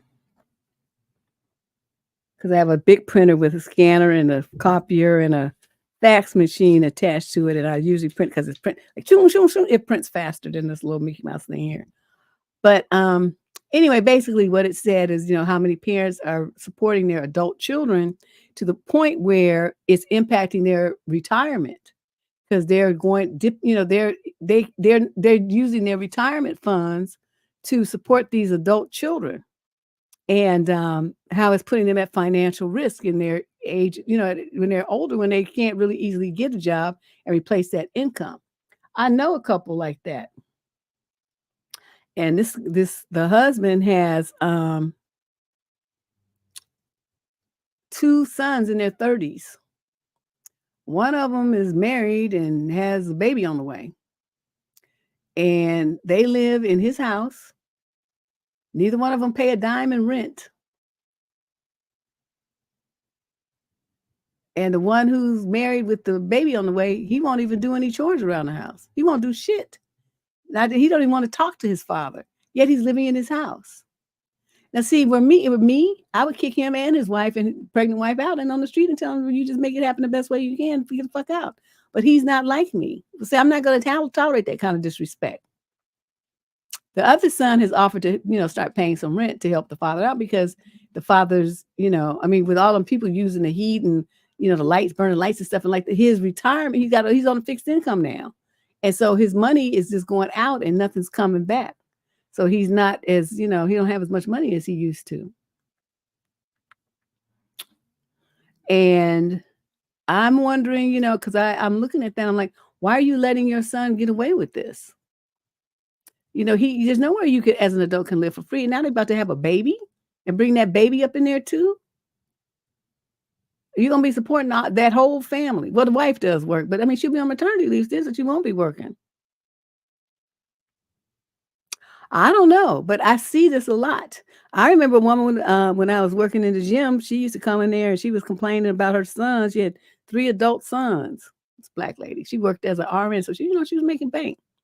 And in her house, her 2 sons, 2 of the sons, one of the sons worked, 2 of them didn't. And one of the sons who didn't work moved his girlfriend into the house. So they ain't paying no rent, no bills, no buying no food, nothing. And he had the nerve to be complaining about what she didn't buy so he couldn't eat it. And she was asking me what she should do. And I just looked at her. I said, and you, like he called her, telling he bring home 2 pizzas and she went and go get them. I said, that motherfucker was starved waiting for me to buy him something. And she's like, well, I can't do that to him. I said, yes, you can. He's a grown man. He can go pick up cans or something if you don't want a job. Or she can go get a job to support her main. But it's like, that's not your job to support him. You support him while he was a child. He's a grown ass man now. What are you doing? She just couldn't get it. So, I'm like, well, don't ask me then, because I'm going to tell you. She didn't like my answer. I'm like, well, then you shouldn't ask me. Because, I'm going to tell you the straight deal. That's what I do. But I wish I would support some grown man like that. My daughter had been working since she was 16. And she had bills to pay when she got her money, too. I made her pay her own cell phone bill. And I made her contribute to a part to, she want to have certain food to eat, go to the grocery store. You know what Safeway is? Trader Joe's, make it happen. So she would go get the stuff that she wanted and she would bring it in there. That's how you teach your children to contribute to the household. I didn't make her pay, no grand theft money. I mean, she just she wasn't making that kind of money, but she had to be helped start the path to learn how to be responsible for herself. So I started with her cell phone bill. And that's all she had to pay for about a year. And then after she made more money, then I added the other stuff on. So that's how you do to teach them. Right. You got to teach your children responsibility. And she didn't do that. So she ended up with, 3. The oldest son, he did work and he, gave her money and this and that. But he wanted to stop because he felt like, why should I do it? And you let these other 2 just freeload. So she was having a problem with him. But I'm thinking that shit, then take your ass out and move out. You got money, you got a job and stuff. You don't need to live there. But he felt like he didn't want to leave his mother there, with the other 2. Just freeloading off. I think he was worried that something would happen to her. So he was staying there. But, he didn't have to. Let me see what else is on here. What can you do? This was a question somebody else asked. What can you do if you don't want to take care of toxic, abusive, elderly parents and relatives? You just do what I said. You put out the Deb conjugator. It tells you all different kinds of ways to say no, and you start saying no. I mean, I don't understand what the problem is. You don't want to take care of them, don't take care of them. It's not your job. You know what I mean? You just have to you have to make plans as an adult. Like I'm making plans for what I'm gonna do with myself because I already know my daughter's not gonna be doing nothing to take care of me. Forget it. But I have a guy friend who bought a house in, where is he? Somewhere in Indiana, somewhere like that. Anyway, I'm gonna go out and visit him this summer. And he's like, you can move in with me. I'm like, oh, that would be nice. You know what I mean? Be 2 old people living together. But my money would go a lot further in Indiana than it does in California. I'll tell you that. If I'm on a fixed income, because, retirement from my different jobs I've had and whatever Social Security amount I get. And, it's going to go a lot further in a state where the cost of living is lower than it would be here, especially in the Bay Area. It's just, I guess I could move to some like podunk town and still be in California, but I don't want to. I'm not used to living in podunk town. I'm used to living in a city.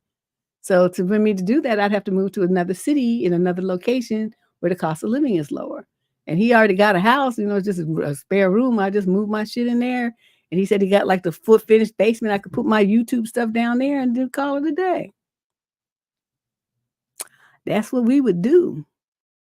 What's up, Pretty Natural? I haven't seen you around here forever. What's happening, chick? Yeah. So, you have to think about these things. And I already know that, I'm going to be on my own. So I'm not planning to have put any responsibility on her like that. I already know it's not going to happen. So more parents, I think, need to think that way. Don't look at your kids as a retirement vehicle. That's not their job. They're in the prime of their life. Let them live it. You done done everything you need to do as a parent. Now it's time for you to, take care of yourself. If you can't take care of yourself, then hire somebody to take care of you. Yeah, I think it's a good setup. And I could just pay him some whatever, but he's most likely to be happy if I just cook and help, just like cook. Because his cooking is like, oosh. I've eaten some of his cooking. It was kind of scary. I mean, he might be better now. I haven't really dealt with him, seen him for a couple of years since he moved. But it might be better by now. But what I saw before was kind of like yikes. So, I'm sure he'd be thrilled to sit down at the table with some meals I cook. So, I mean, that might be that's all I have to really do is cook. So we'll see. But yeah, that's my plan at this far. And then at some point I would like to move to Portugal. That's where ultimately my goal. So that being there would be a pit stop and while I get my stuff together, make plans, and then jet over to Portugal, and that's where I'm gonna be. Y'all can come and find me over there. So anyway, so yeah, that's enough of this. So let me move on back to these letters.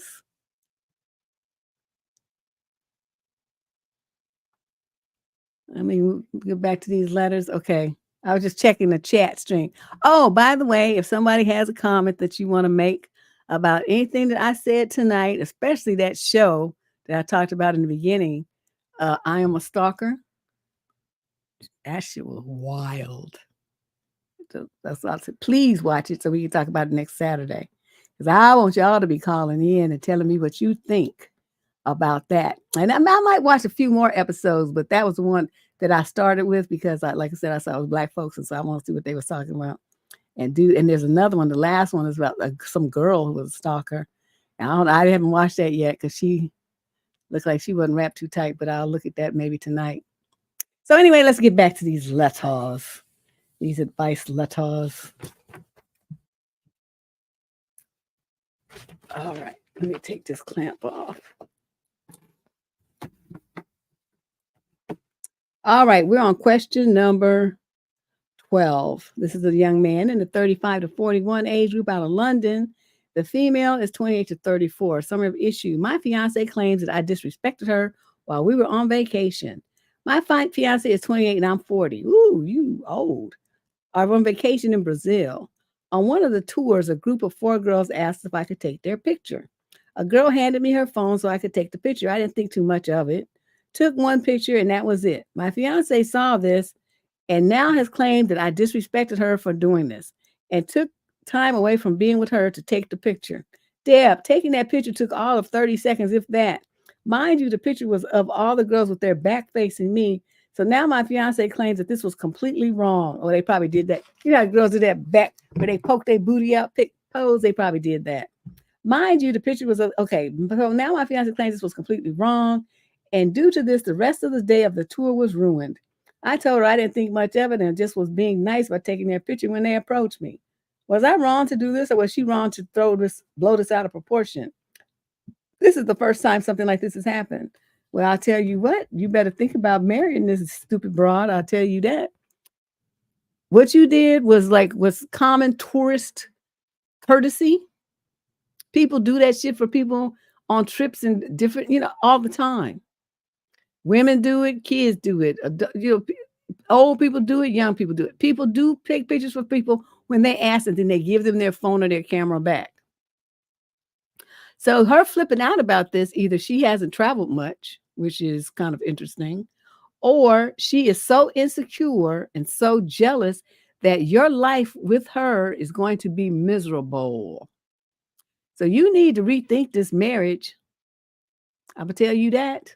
I'm not saying don't. I'm just saying you better rethink it. Slow the fuck down and think about this real hard. Because this is just the tip of the iceberg of her insecurity and her controlling nature. And if you think about it real hard, I'm sure there will be other examples that have shown themselves, maybe not to this extreme, but other little comments and things that she's done that made you kind of raise an eyebrow, but you blew it off. You didn't pay that much attention to it. You think about this shit I'm trying to tell you, because what you about to have is you about to have a situation. If I were you, I would put the brakes on this marriage. Because from my perspective, being in advice columns, I know what this kind of stuff means. This is a peek into your future. And like we flip it. If a man was like on me, I took a picture of some guys, and then he flipped out like this on me and fucked up the rest of the tour and stuff like that. By the time we got back to the hotel, I'd be packing my stuff and I'd be out. Boop. Because again, I'm not going to take that kind of stuff. You can't be this insecure and ridiculous and think that we're going to have a mature adult relationship. Well, I can't even do anything nice for the opposite sex at all. If it's something even it takes 20, 30 seconds without you flipping the fuck out and having and I have to endure a whole bunch of drama behind it. We're not doing it. I'm telling you, better think about this, dude. See, people, I'm telling you, this fiance thing. When people hear that word fiance, they just go crazy and they just lose perspective. Right? He said, my fiance. Once he said that,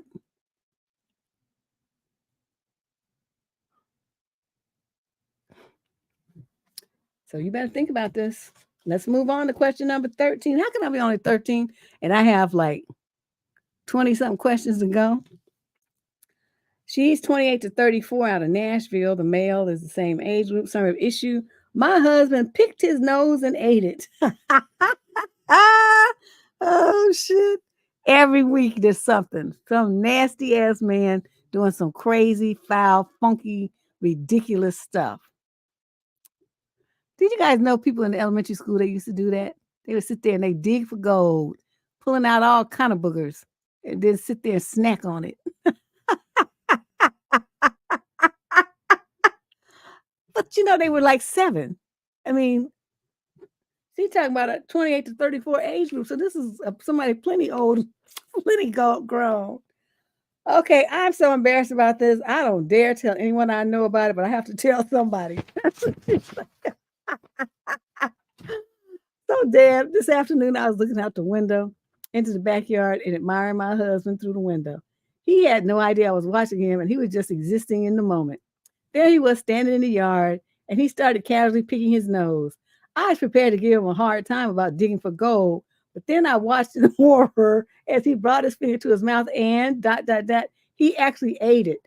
Damn, this is a grown man, 30 years old. My mind is racing, and I'm unsure of how to confront him, how to delicately address the situation without hurting his feelings. I'm embarrassed and disgusted, and now I'm grossed out to kiss him. That's exactly what I was thinking. You give me some boogery kiss. Oh my God. Can you imagine? Oh, shit. How do I even talk to him about this? Well, I guess, let me think. How would I do? I don't, I can't hold water, so I probably would have opened the door and said, you nasty booger eating motherfucker. Right after he did it. But, since you didn't, now we have to come at it a second. It's like, we have to come at it a different way. Every week is somebody, what is wrong with these men? I don't even know what to say. Okay, hold on a second. Let me get myself together. I have to take some deep breaths because that shit was funny. Okay. I would say, honey, oh, this is going to be you. Like I said, I would have opened the door and called him a nasty boogie motherfucker on the spot.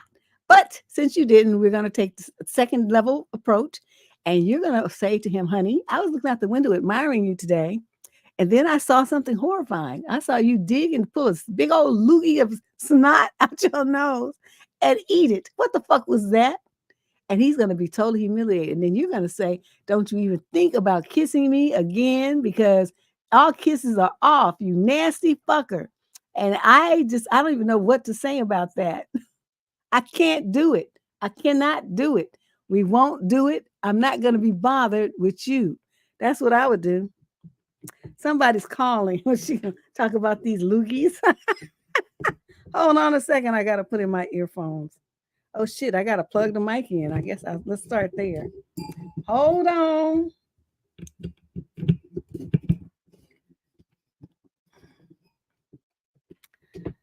Oh, that was sad.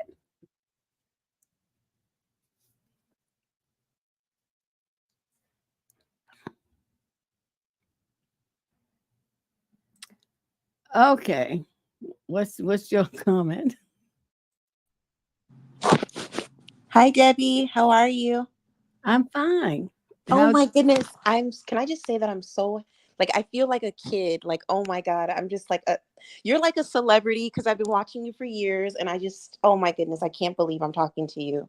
Oh Oh my my goodness. God. Oh my goodness. Sorry. I'm so sorry. I'm like, oh my God. Um, I have a quick question. Well, two questions. I'll be really quick and I'm going to donate as well. I met a guy on Bumble. We've been chatting for a little bit.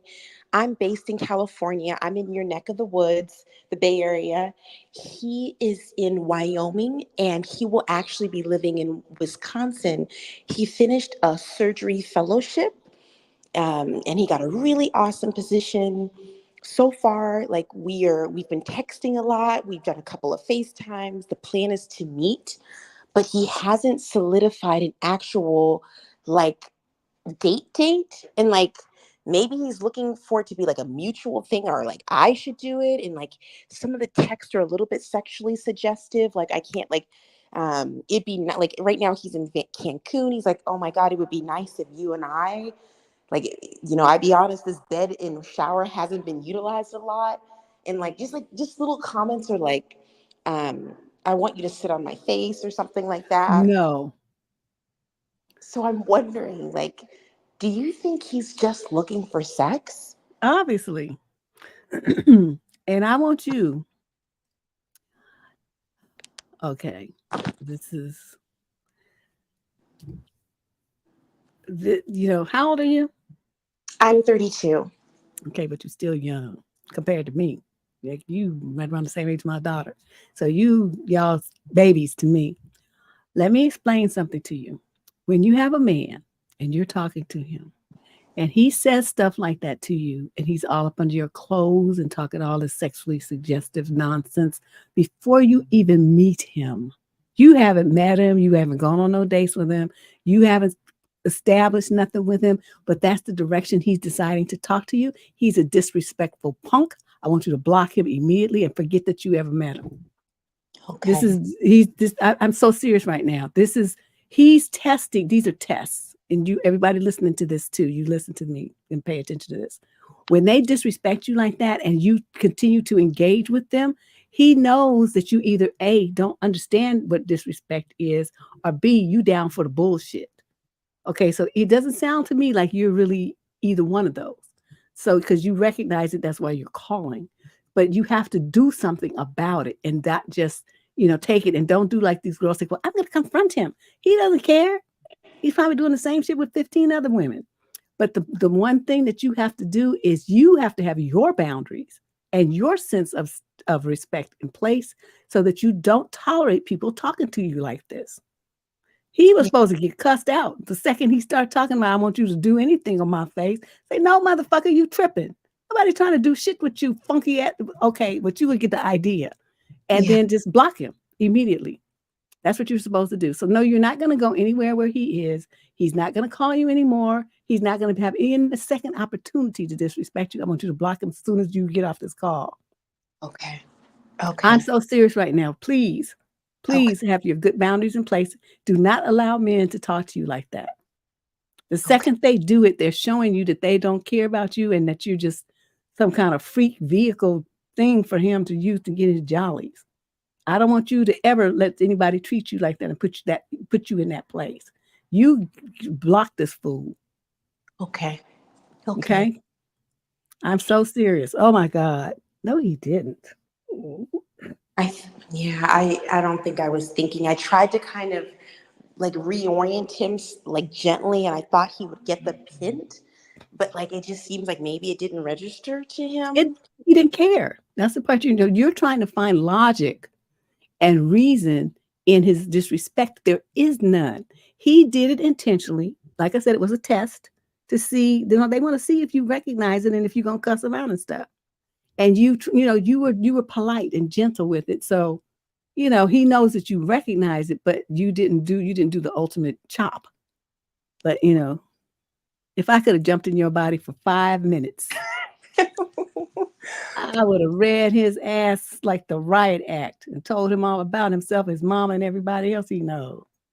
Yeah. Trifling two-bit piece of shit. Okay, well, I'm glad you called. Yes, get rid of that fool. And I have one other like remaining question. It's super quick. It's not really related to relationships. I was laid off in end of January. I suspect that a part of the reason why I was laid off is I had a white male boss. He was kind of a bully. I felt like I was kind of targeted, even though the whole organization, there was like massive layoffs. But I think that with my position specifically, I was targeted by my boss. I'm still talking in contact with one of my former colleagues. I found out that he told our old team that there would be another round of layoffs. Technically, he's prohibited from sharing these details. So what I did was I did submit an anonymous complaint against him with the ethics team to have him investigated. I'm starting to feel a little bit guilty because I might have put his job at risk because Good. highly confidential information and he should never share this. So I'm kind of wondering, like, Debbie, did I overdo it? I No, don't you didn't do enough. Deb would have not, it wouldn't have been anonymous. I would have signed my name, know. put my phone number and my email and Instagram account on there. Find me. Oh my Yeah, goodness. no, you didn't. You did exactly right. That's what I'm saying. Don't get mad, get even. That's I true. love it. Good job. Okay. Well, thank you so much. Thank you. Okay, bye-bye. Bye. Oh, that was a good call. Yeah, that's what I'm saying. I would have gave a fuck if his job. I would have been rooting for that. Like that's why I would have dropped that dime. You know I'm old because we talking about dime. That's when you can make a phone call at the payphone booth for 10 cents. Now, how many? They don't have payphone booths anymore. But yeah, they used to have them everywhere. That's how Clark Kent Superman changed the Superman into the payphone booth. But yeah, they used to be able to make a call for 10 cents. Then it went up to a quarter, I think. Then they started getting rid of them because everybody started getting cell phones and they wasn't making no money and maintaining them booths and paying people to rent it on their property and stuff was making them go bankrupt. So they got rid of all of those things. If somebody has one still on their property, it's probably worth a fortune because it's like an antique. But yeah, no, good job. Always tell it, especially when they try to dog you. Might dog them back to the utmost, to the 10th power. Yeah, that's what I'm saying. All right, let me go back to this letter. Where was I? Where did I leave off? Oh, okay, the booger boy. Okay, yeah, that's what you're gonna do. You just gonna have to talk to him about it and explain that there should be no kissing going on because you just never know. Because even if he did uh kiss you and he says, "Oh, I didn't eat any boogers today," well, you might have ate some yesterday. I can't deal with you. Get him some Listerine too to kill all those bacterias. Ugh, gross. Question number 14. This is a female 28 to 34 from Columbus, Ohio. The male's 35 to 41. Summary of issue. My ex-husband's future partner wants to know why we got divorced. I have conflicting emotions. I need thoughts on how to respond. So my ex and I had been married for 5 years, only 5 years, and got divorced a year ago, no children. He has moved on and found someone now who is now considering marrying him. She reached out to me to hear my side of the story. I'm not sure what he's told her, but it seems she's cautious and wants to understand what happened between us better, thinking it would help her gain clarity. My ex and I are no longer in contact. The root cause of our major issues in the marriage came from him being deceitful by nature. Absolute smooth talker, but couldn't trust a word that came out of his mouth. I didn't see this until much later in the marriage due to the gaslighting. As a woman, I can generally understand where she's coming from. I've been in her shoes, wanting answers. However, revisiting my side of the story is emotionally draining, and I'd rather not go down that rabbit hole again. I want to warn her about the potential red flags, but I also don't want to unduly influence her decision-making process. These red flags aren't always immediately obvious. They can gradually reveal themselves over time. Even if I were to warn her now, I'm unsure of how much it would truly benefit her. Part of me also hopes that he's changed since our divorce, and it's quite unlikely, in my humble opinion. Deb, I'm torn. Do I warn her about the red flags or step back and allow her to navigate her own journey with them without my experiences clouding her judgment? I'm going to say this. Instead of telling her flip this around. Instead of telling her about your situation, what you're going to tell her, well, you and I are very different, but I'm sure there's some similar behaviors that I could unpack for you. So why don't you tell me what's going on in your relationship that makes you want to reach out to me to ask me this question? See, that's how you do it. So you get her to tell you. You don't tell her shit. You let her tell you what's going on, why she has doubts. There's something that's happening that's made her want to reach out to you and get some clarity, as you call it. So find out what that is before you start opening your mouth and spilling beans. You don't tell her anything about your relationship. What you're going to do though is listen to what she says, and then you're going to say, well, that sounds kind of suspicious to me. You might want to do this, and this, and this, right? Or maybe you should think about blah blah blah blah blah blah blah. You're going to redirect her so that you kind of help her come to some understanding about what's going on, and maybe help her to figure out to ask the right questions. But you don't tell her anything about your experiences with him. Keep your mouth closed. You don't want her to ever be able to go back and say, well, your ex-wife told me that you did such and such. And you don't want that situation to happen. Okay. You're just going to listen to her and respond to her issues and help her redirect. That's how you do that shit in a slick way. Okay. Now somebody else called. Hold on a second. Let me put my headphones back in. I hate talking with them in because then I can hear myself talk.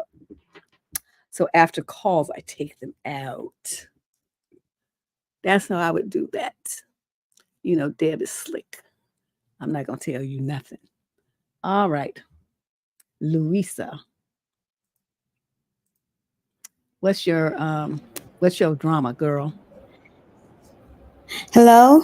Yeah. What's your story? So I just wanted to say hi, and I'm super nervous because I've never called before, but I just wanted to say thank you so much, Deb. Like, I'm a big fan. I've been listening to you since freshman year of college. Now I've graduated with my master's degree, Oh, dang. That's many and now moons. I'm working. I've been working for 6 months now. And so growing up, I grew up with my grandparents, and nobody put me on game. I didn't have any boundaries. They didn't teach us any boundaries. And so, yeah, going into the dating scene, it was really tough. And I got played a couple times. And I wrote in the What the Fuck Tuesdays. Oh, you did? Yeah. So you definitely cussed me out in some of them. But now I've learned the hard way, and now I'm back online. I've learned that I'm actually happier when I'm single, and I'm working on myself, and you know doing better. I went to therapy, so now I've learned boundaries. I've I've now I have super high self-esteem. So like the last relationship, the guy wasn't treating me well, and I cut it off as soon Good as for you. possible. So I feel like I'm learning, and also I'm putting my cousins on game because they also, again, like we grew up with our grandparents, like they just did not teach us anything about relationships. They just told us not to get pregnant.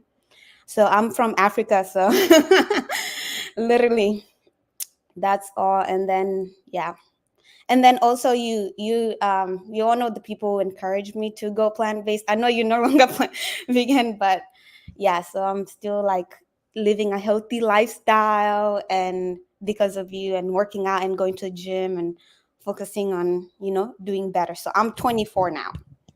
Oh, my baby has grown up. Yeah, so yeah, it's taken a long time, but finally I get it now. It's sticking in my head. Good job. Yeah. That's what I like to hear. I never expect you guys to be perfect. What I Right. do expect, because I've done I talk about the stupid stuff I did all the time, and stuff my parents told me not to do, I did it anyway, and I suffered the repercussions of it, but it is what it is. But Mhm. it's, if at all possible, what I try to do here is get you guys to grow. Yeah. Everybody's starting from a different position, but just to elevate your level of understanding of not only yourself, but and why you do the things that you do, make the choices you make, but to encourage you to use what you learn to go to the next level and do better, and to Mhm. keep progressing as you go through life, because it's like a never-ending process. And as old as I am, I'm still learning stuff. So Mhm. it should be a never-ending process. Don't feel like you ever know everything, because there's always Yeah. going to be something new. Yeah, I agree. Okay, well, thank you for calling. That's a Thank you sweet so call. much. Look at me I grinning. usually refer to you Auntie Deb because That's right. yeah, thank you so much for what you do and keep on doing it. And yeah, Thank you. Okay. Talk to you later, Lisa. okay, bye. Oh, so sweet. She just the baby. Just 24. Dang, I remember when I was 24, I was just tearing up everything. Just imagine if I was 24 with the knowledge I have now, I would be, ooh, girl, what kind of terrorist would I be? That would just be unbelievable. Ah, all right, thank you. Let me do another letter because there's so many of them. So many of them. Hold on a second. I'm gonna get me some sake. Sake. I'm gonna have me a swig.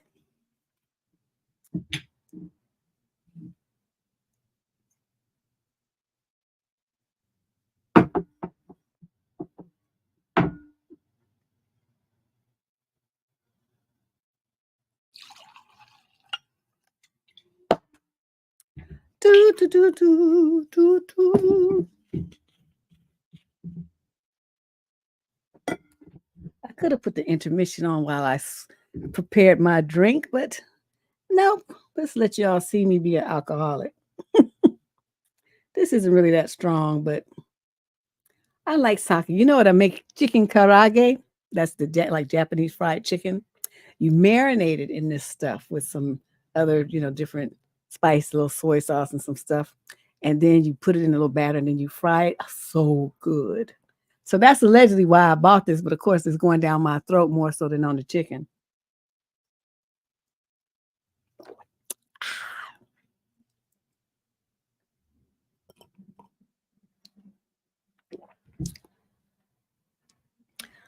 I need to.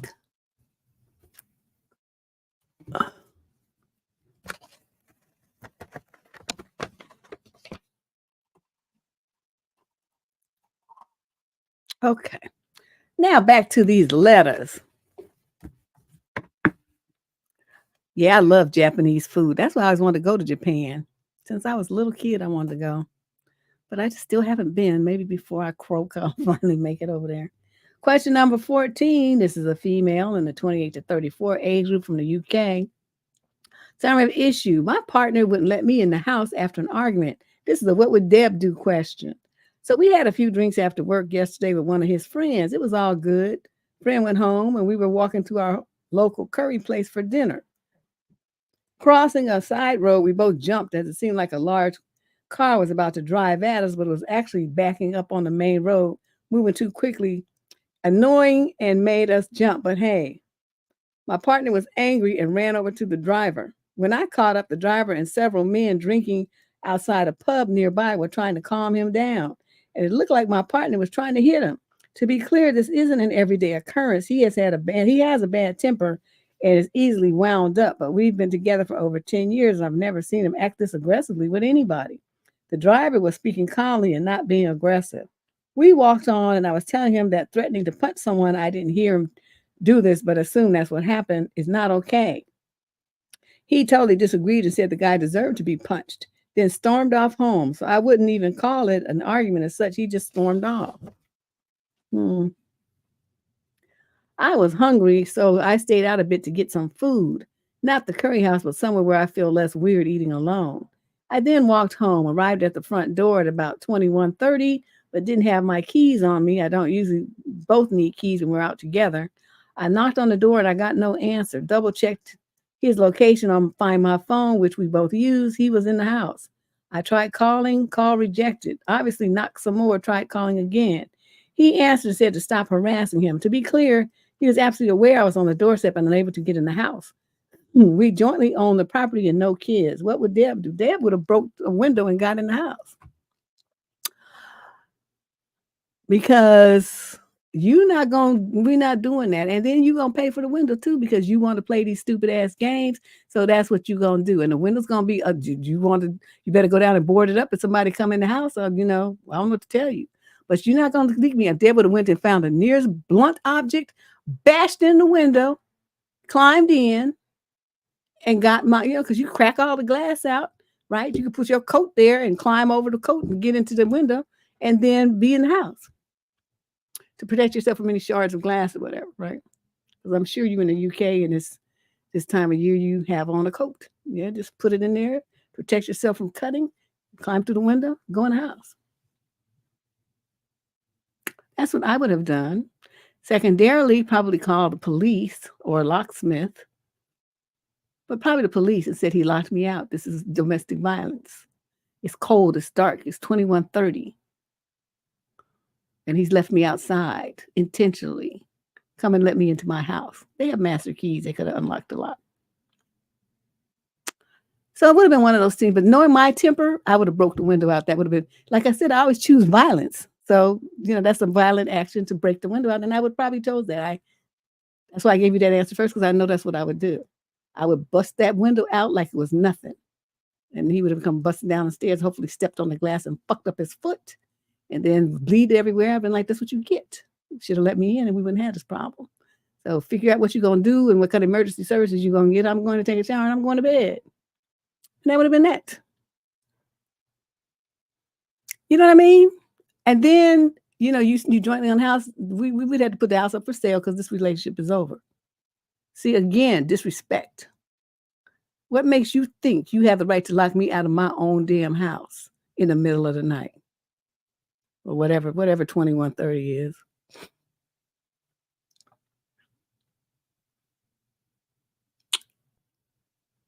Just hearing about this pissed me off. He's a jerk. I don't know how you've been with him for 10 years. Question number 15. This is a female in the 22 to 27 age group from Austin, Texas. Summary of issue.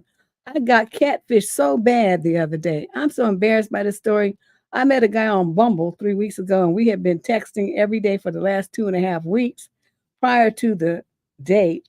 I'm very busy, which is why we texted for so long before actually meeting up. Well, we finally met up on Thursday of last week, and wow, did I get catfished. For the date, I drove to his house. What? Then he drove us to the restaurant when he first came. Okay, so you did a drive in Miss Daisy, like to go to his house. So to make it convenient and easy for him. That's what you did. Ladies, don't ever do this shit. If a dude can't even put in the effort to get to where you are, you got to come to him. What kind of shit is this? Are you that desperate? You take all the energy and effort that a man should be putting in to pursue you away by pursuing him. You treat him like he's the woman. I'm not picking up shit. I'm not going to your house. I'm not going to make it easy for you either. The only easiest way we could do it is we going to meet there or something. But, I'm not going to your house, so it'd be all easy for you. And then I have to drive home all by myself while you just walk up the driveway. Fuck that shit. All right, so let's see what else dumb shit you did. Okay, so we drove to his house so he could drive us to the restaurant. When he first came outside, I generally didn't even recognize him until he came up to me. This sounds bad. To say hi. I want to throw up just thinking about how intense the catfishing was. Okay, you was in your car. Why didn't you just drive off? He was easily 50 pounds heavier than his photos. He also claimed to be 6'3", he was slightly taller than him. I'm 5'10". He also was missing multiple teeth, and the ones he did have were extremely yellow. Oh my God. He also had acne scars all over his face. His pics had some clear skin. Photoshop. I'm learning Photoshop even better, and I tell you can do some miraculous things. I'm fairly certain he photoshopped someone else's lips on his, because in his photos he had very full lips when in reality they were very thin. I still get in the car with him, dummy, and we went to the dinner place. In the car, I was texting all my friends trying to find someone who could save me, and thankfully one of them agreed. We got to the restaurant. I sat and talked with him for about 10 minutes before my friend told me she was here, to which I excused myself to the bathroom and literally ran through the kitchen to leave through the back door. And then my friend drove me to my car and I went home. I feel so disgusted with what happened and embarrassed that the whole time I was texting and flirting with this man, it was a catfish the entire time. What can I do to avoid this in the future? Don't flirt and text so much. And what you also could do is instead of, waiting to meet them, FaceTime. You got an iPhone or, use Zoom or whatever people do so you can see what he's working with. You could have avoided all this and saved your gas and energy in your outfit. You would have seen that mug and seen that meat and seen them fucked up teeth on the Zoom call. And then you would already know that there was nothing that you want to be bothered with. That's what you could do next time. So you learned a valuable lesson. It was a good one. But yeah, I ain't going nowhere till I see what you look like. But I don't even do this online dating stuff. And you all that do that are brave. That's all I can say. If it means I never meet anybody again, I'm okay with that too. I just don't want to. Like I told you all, okay, well, I had some friends, they set me up. What was that thing called? Shoot. It's supposed to be the site where, people get serious and they have like these personality I can't remember the name of it right now. But anyway, like a lot of older people use it, right? And so my friends were tired of me being single and they're like, well, they have, of course they're friends of mine. So they have pictures of me, you know what I mean? We go on things, everybody doing the selfies and whatnot. So they have photos of me. So they go online and they, do this profile because they knew most of the answers about me and set up this profile. They had like a free weekend, eHarmony. That was it. And so, yeah, eHarmony. Thank you. And it was a free weekend or something. It was like a holiday weekend. So it was like 3 free days. And then, so they set this whole profile up and then they tell me what they did. And so they're at my house, right? So we pull up my laptop and we go on there and we looking at the people who responded. Every single one of them was like some older white guy. And so I'm like, okay, well, I know I have real, eclectic taste. So maybe that's my best match. I don't know. I wasn't really tripping. I mean, they weren't, some of them were actually nice looking, but just older and white. And so I just wasn't expecting that, but whatever. So we having a good laugh, we drinking our wine and talking shit. And so I committed to, I think 3 meets. That was it for me with online dating. That was it. One of the guys I met him and we were just going to meet for drinks, but he liked me, right? So he decided that he wanted to have food. I'm like, okay, well, I mean, it's good to have some food while you drink. So, cause you don't, get drunk. So we had some food. It was at this Hawaiian place and the food was really good. And so, we ate and everything. And so he lived in San Jose. He had driven up to my area. So he had to drive back. It's like a 50-mile trip for those of you who don't live in the Bay Area. And, I went around the corner a couple of blocks to a gas station. And then to my house from there was like 10 minutes. So I was home way before he was, he was still on the road. So before I got my gas and I went to my house. So just say 20 minutes has passed since I last saw him. He calls me already. And he's like, oh, I want to talk to you while I'm on the road going home. I'm like, what? I told him I had to go home because I had stuff I needed to do. That's why I was working as a trainer. I had to get everybody's programs ready for the next morning. And I start working at 6 a.m. So I'm on my getting up at like 4:30, get my food and pack my lunch and do all my stuff. And then I'm at the gym, 10 minutes to 6 to get everything ready for my clients who are arriving at 6 a.m. So I'm on a tight clock and I don't have time to be jaw-jacking with you. I just spent a couple of hours with you, like an extra hour over than what I was going to spend because you want to eat. And I'm like, okay, well, make it quick. So, and then, so he got upset because I had to get off the phone. I told him I had to get off the phone. So, he's going to try to talk shit. And I said, look, motherfucker, let me explain something to you. And this, I'm the same wherever I go. I'm just going to tell you about yourself. And so I said, look, I just spent 2 fucking hours with you over what I was going to spend with you. I have shit to do. I told you that I have to go home because I have stuff to do. I don't have time to talk to you like that. Drive your ass home and leave me the fuck alone. Don't call me anymore because now you done tore your drawers. I'm done with you. And so that was it. Yeah, he was just like being like a Klingon or something. And see, just if you gonna do all that, and I just met you like a couple of hours ago, and you already like half stalking me and shit, I'm going to cut you out, and then I'm gonna be done with you. And so that's what happened with that. So that didn't last long.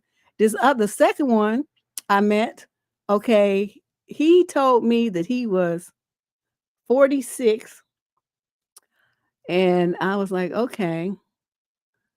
And, the picture that he had, Nice looking guy, a little lighter skin than what I usually go for. I usually like, more brown men. Even if they some other nationality, I like you to be brown.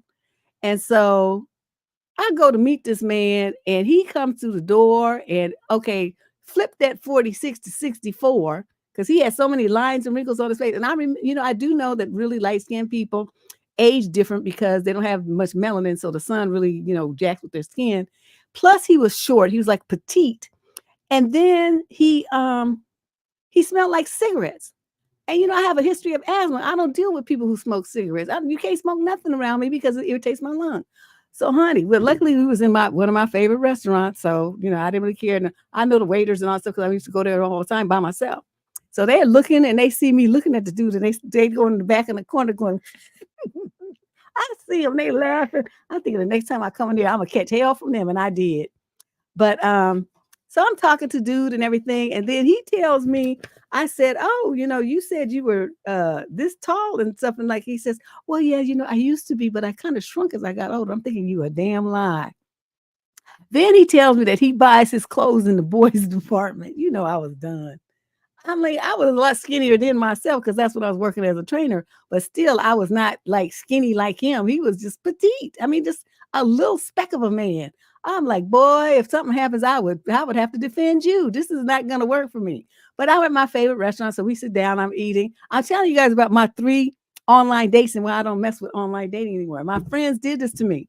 And so we sit down and we're eating. And then, this is a guy, he worked as an engineer for a major company that has branches all over the world. He's been all over the world. Plus he was in the service. I mean, he has life experience. Kids damn near as old as me. And so he's, he had life experience that I just don't have. So I'm asking him about, places he's been and different things, right? And so then he turns around and he says to me, well, same question back to you.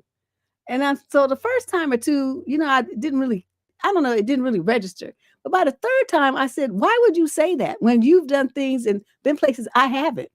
And so I can't even answer those questions because I don't have the experiences that you have. So then he tells me, well, you shouldn't ask questions if you're not willing to answer them. That's when the conversation ended. I didn't say shit else to his ass the rest of the dinner. I just ate my food. And so then he's like, well, do you want to go out? I said, nope. You want to go to the movies or something? He wanted to continue to date. I said, nope, like with the short answer. And so then he paid the bill. We go outside and then he's like, well, can I see you again? I said, nope. Got in my car and drove the fuck off. Okay, that was number 2. And that's enough. I mean, the third one was, it was disaster. Anyway, all in all, it was funny because it gave me something to talk about, right? But it let me know, from my perspective anyway, that the people online, at least on that site at that time, was nobody that I want to be bothered with. And so I left that shit alone. They're like, oh, but you still have, a couple of more days of the free thing. I said, no, I'm good. I let that expire and I never went back online. Not on online dating. Mm-mm. Yeah, he was just too much. Just like, up there and just looking at his ancient ass up there talking about he was 46. Your ass is 64. At least you look like it. I mean, I never really asked him how old he really was because I didn't really care because I knew I wasn't going to see him again. But, don't be lying about your age and then you come walking in the door looking like a fucking Smurf. Look like a little mini me, man. I like dudes with some bulk. You working as a trainer, I'm used to seeing dudes that are fit. Even if they're slim, they're cut. I swear. If there anything happened, I would have to jump in front of him and defend this little minuscule, no muscle having thing. I was just too through. So no, I can't do online dating, and all of you who do, I just wish you the best. Okay, you get my blessings because I can't do it. But okay, well, since I'm on a story, let me just tell you about the third one too. Okay, so the third one and the final one. We meet, he couldn't decide where to go. So we meet at Chevy's, which you guys know, it's this Mexican chain of Mexican restaurant. So we go in there and he got confused. He went to some different place or something. I'm thinking, how did you get to this other place when I told you where it was? So I'm just sitting there, right? So he finally makes it there and we sit at this booth. And so then I order a margarita and he ordered, I forgot what he ordered. And so, we start talking. And so then he starts telling me about his daughter. Now, I said clearly, is this your stepdaughter? He said, no, it's my daughter. And his daughter had some kind of like nudie site. And he started telling me how he would go and he would look at the daughter's site and look at her nudie pictures. And I'm thinking, okay, you're weird. But I didn't say anything. All I did was raise my hand and say, bartender, waitress, give me another drink. Okay. So I had me about 3 margaritas over that course of this evening. Then he started, well, honey, wait, it's just better. So then he said, and why he decided to tell me these stories, I don't know. And this is a true, everything I'm telling you about my online, these are true stories. These actually happened to me. So then he's sitting there, right? And she's telling me about how this time he met some girl and I forgot how he met her. Like on the street, some kind of way he met her. But anyway, she was moving or something, and he was going to help her move, help her pack or whatever. And so then he goes to her house, and it turned out that she was a dancer. And he said she could open her legs this wide. And he, he's in the restaurant gesturing, how wide she. And I'm sitting, this actually happened to me. Right? And he's telling me the story. And I'm swinging down these margaritas like there's no goddamn tomorrow. Because I'm like, this can't be real. And he's telling me this and that, so he's, getting busy with the chick, and suddenly her boyfriend knocks on the door. And so they have to go, and he had to leap off the fire escape and go down the fire escape to get away from the boyfriend. And I mean, it's just like, and he's telling me all of this stuff, right? And so I'm sitting there, like I said, I'm eating my food and drinking margaritas and just hoping that this ends quickly and that I'm going to kill my friends for even thinking about putting me on this site. So then it comes time to leave, and I graciously offered to pay my half. And so I did, because I ordered hella drinks. And I know he was, he didn't plan for all of that. And that was not really fair to expect him to pay for that. So I paid for all my alcohol and he paid for the food. And then he walks me to my car and asked if I want to see him again. Then while we're walking, I noticed he's got like one leg that's like this much shorter. He got on one of them giant shoes. He got a giant shoe on that lift up that other leg because it was like a mini leg. And so he's walking, with this big shoe on. And I'm just like, not like I want to make fun of handicapped people, but I was not ready. And plus my ass had too much alcohol. So I see that. I was like,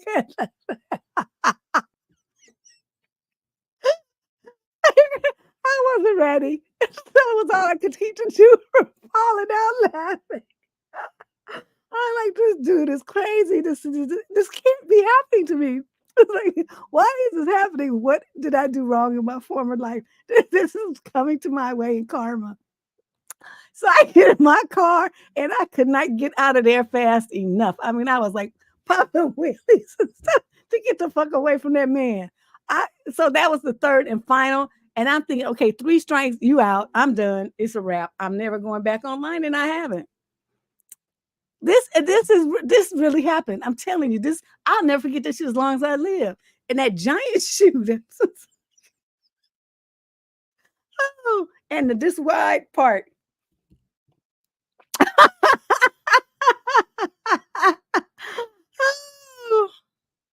It's like people say, "What's wrong with you? Why is your life so messed up?" And it's like, I don't know what I did. I did something in my former lives, and I'm getting retribution. It has to be that.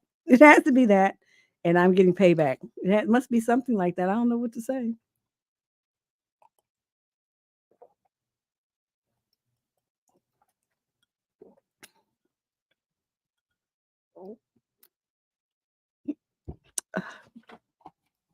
So there you go. I had to finish my sake on that one.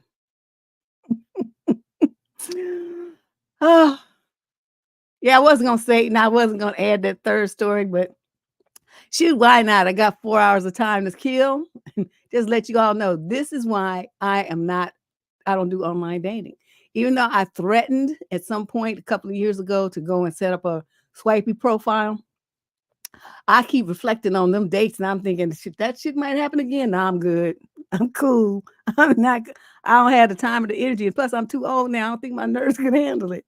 At the time I was younger and it was funny. It was funny. But now I would be so irritated, and now I cuss a lot more, so I'm likely to get stabbed from cussing somebody out or something. So I was like, let me just stay my behind at home where I belong.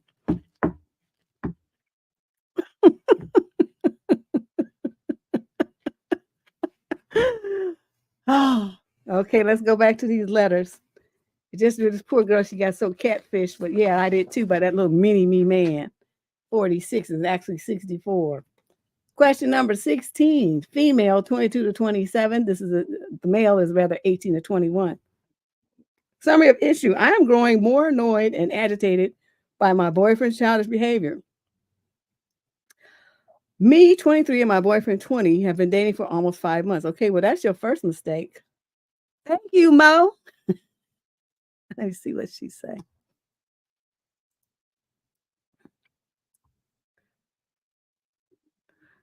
Girl, I just told you some of them. I mean, over the course of my life, these shows, I think I pretty much covered most of them. There might be a couple that I forgot, but yeah, those were three. Those are three that's definitely in the top 10. Those three right there that I just told you tonight. That is crazy. All right, let me see. I'm growing more. Okay, let's see. We dated for 5 months, not a super long amount of time, but it's the longest continuous relationship that I've been in. When we met, we clicked instantly and have been FaceTiming or hanging out basically every night since we met. It's great. He's great, except for the fact that he's completely immature and is starting to wear on me. We rarely talk about anything serious. It's always gaming or movies. He's not interested in talking about more serious topics. When I try to bring the conversation to my interests rather than his or something more serious, he listens for about 2 sentences, makes a childish noise, and then we're right back to talking about him. Or he tells me he doesn't care, shut up, stop talking as a quote joke. And because we're always talking about his interests, we talk about the same things all the time, and it's like a broken record every time we hang out, call, or text. When we're watching a movie, he is constantly talking and bugging me if I don't answer right away. Wow. And if I don't answer his silliness correctly, or if I seem annoyed, he gets cranky. He doesn't seem to take into account of my feelings or anything at all regarding me. When my grandpa was dying last month, my boyfriend seemed confused when I started to cry around him, despite knowing about my grandpa. When I was telling him I wasn't having a good day that week because of it, he texted me everything will be fine. Guess what? I just won at Fortnite. Zero care, zero awareness. Last night, he asked if I'm annoyed with him being himself around me. Apparently, the real him is making silly noises and random screaming. Wait, what? Random screaming in the middle of a conversation and during movies and anytime, really. I told him not really because I am a people pleaser, but it does annoy me when I'm trying to talk about myself and my life. And he just makes those noises and says random things in the middle of the conversation. He said he would take it to heart and try to work on it. I get that he's comfortable around me and letting his guard down, but sometimes it just feels like it's too much. It doesn't ever seem to have a time and a place for it. It's constantly, even when I tell him a certain repetition he does annoys me, he stops it for a few days and then starts it again. His behavior is starting to change how I feel about him and how I look at him. Whenever we spend any time together, I'm basically counting down the time until I can be alone again. I don't know what to do. Yes, you do. You just don't want to do it. I don't want to be a mother to a child. I want a boyfriend. Am I telling this way because it's been 5 months and the charm has gone? What should I do? You should break up with him. Because what you're going to do, you're going to say, you know what? I have realized over the 5 months here that you are selfish, you're highly immature, and I can't fucking stand it another second. I want a man. I don't want somebody who screams randomly like some kind of weirdo in the middle of conversation, can't talk about nothing but video games and movies. Your intellect is like at the IQ of 46. I can't take it no more. I want you gone. I want you out of my life. We're not going to talk. When I finish this conversation, I'm going to block you. Good luck with your Fortnite. And then be done with him. And then in the future, you 23 years old, don't date some guy who's 20. 20-year-old men are stupid. They're boys. They're children. All they are is the only part about them that's a man is their body. Their minds are still children. Okay. You should, at 23, you should be dating a guy 25, 27, something like that, not younger. Okay. You went by attraction and not by what would make a relationship work, which is good communication, similar values and morals. He doesn't have any. Nothing about what you talked about here shows any kind of compatibility as far as I'm concerned. I don't know what you was doing. You just got with him because he was cute and you was attracted to him or some shit? You tripping. Get rid of this fool and move on. 5 months is long enough. Shit is 3 months, 2 months, 6 months. 5 months too long. Just get rid of them. Question number 17. This is a female, a male rather, in the 20 to 34 age group from the UK, the female, same age group. Term of issue: I gained a lot of weight and now my wife is no longer attracted to me. How can we deal with this situation? Your ass can lose some weight, blubber boy. You think some woman wants some giant ass man sweating on her? That shit is not sexy at fucking all. And the smell that be in them cracks and crevices, and big girls know this too. That's why they be so careful bathing and lifting up stuff to wash everywhere and all this kind of stuff. People who are big know this, but I don't know no woman with a big man fetish that wants some big old fat dude. First of all, my wife and I have been in a relationship for about 7 years now. We have been married for about 3. We've had a happy and supportive relationship for most of the time with normal bumps in the road. But this day we have a great emotional relationship. I was overweight as a kid and a teen, but lost it when I was about 18 and kept a very low weight for the next 10 years. When the relationship started, I was already gaining a little weight again, but I was still very much in a healthy range. During our relationship, especially the last few years, I have gained a lot of weight, about 40 kilograms, which is 90 pounds. 90 pounds from my lowest point. I think a lot of factors contributed to this, but I don't think this is important right now. The important part is that I am clearly overweight and my wife is a lot less attracted to me because of it. I honestly cannot find fault with her with this. Still, this puts a lot of strain on our relationship because sexuality is becoming more and more rare. You think? So my question is, how can we deal with this situation? The obvious answer is just to be to lose weight again, but this is not as easy for me, mostly because it has never been the highest priority. Besides trying to be a good father to our daughter with disabilities, a good husband to my wife, doing my share of care work and household duties, and trying to be successful at my job. This last part is obviously a little deflective, but I hope to demonstrate that I'm not letting myself go and then complaining about the consequences. Yes, you are, because otherwise you wouldn't have wrote this fucking letter. Let me tell you something, sir. Being a good husband to your wife means that you putting that pipe down, that she's sexually satisfied. The fact that you're 100 pounds more than what you were when she got with you is a violation of the agreement. And it's not like you pregnant and you're going to lose the weight after you have the baby. Oh no, this is you. And men tend to gain their weight in like weird places, like their chest and stomach and their back, and places that's just not sexy at all, and that help prevent intimacy because your belly and your fat meat gut is in the way. Okay, she can't get to it. Can't get to the good part because your gut is in the way. So you feeling like because you do some housework and care for your kid that your wife is supposed to be excited about being with you. It don't work like that. She married you before you ever had that child, before all these other things came into play. So you have to reframe this and prioritize your relationship with your wife. Otherwise, you're not going to have it anymore. I say the same thing to women. Your number one responsibility is to your husband or wife. Them kids is great. That's wonderful. And the special needs kids, but you can hire somebody to take care of her. You cannot hire somebody to take care of your wife's needs. You better rethink the way that you're thinking, sir, for your ass be divorced. Because that's what's coming. Or she gonna cheat on you. One or the other. You better refocus this shit this way you thinking, like you putting her and her needs on the back burner and talking about all this other stuff like your job and all this old shit here. You better rethink this. You wrong. Your thinking is twisted.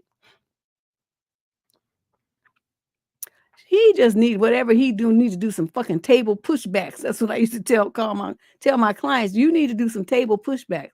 And they're like, what's that? I said, when you eat, you ain't going for seconds and thirds and shit like that. You're going to get a normal serving. And then you're going to do a table pushback. You're going to get up and put your plate in the sink. And then you're going to go and do something with yourself besides eat. And people don't understand. They think that, that, you know, if you just exercise, that you can eat whatever. And that, I mean, I guess if you exercise like a football player and stuff, where you burning 10,000 calories a day, then yeah, you can. But that's not your average person with a sedentary desk job. Okay. That's not your average person. So whatever dude is eating, that's what's putting that weight on him. He's eating excessive amounts of calories. But I tell you what, you know, you talking about, you know, that hasn't been a priority. You better rethink that. Is your sex life a priority? Because you better think, you choosing between a donut and sleeping with your wife, and you choosing the donut, well, then you're going to be without your wife. And that's just the decision that you made. Don't try to blame it on her, and don't write me again with this bullshit. Start doing something about it. How can we deal with this situation? This is a you situation. You don't want to create this problem. Fix it. Question number 18. This is a female, 22 to 27, from Rochester, New York. Some have issue.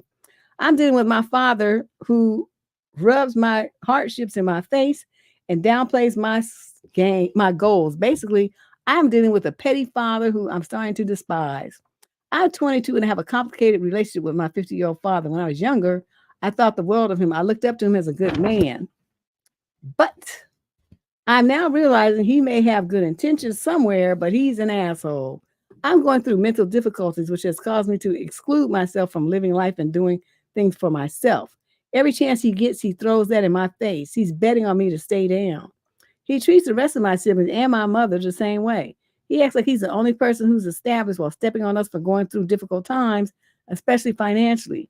He also loves to throw in our face that he took care of us, which makes me conflicted, because I really do not like him, but I'm grateful for him raising me. Well, wait a minute, but you're supposed to tell him, look, you the one that laid up with mama and made me, so what the fuck you expect to be grateful for? You the one that busted that nut and sit up there and made all them goddamn kids, so you're supposed to take care of them. You don't get kudos for that. That's some shit you're supposed to do. That's life. You don't give him a round of applause and Hercules for that. You tripping. The way he talks, he makes it sound like he's the only thing out there, and we won't be nothing without him. He blows up in everything, and I'm starting to hate him, but I can't leave right now, so I have to endure it.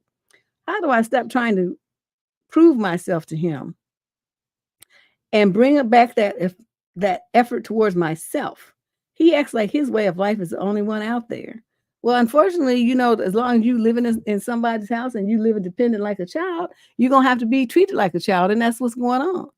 So, I mean, even though I'm not saying what he's doing is right. Please understand, I'm not saying what he's doing right. What I'm saying is there's nothing that you can do about it because of the fact that he's supporting you and you living in his house.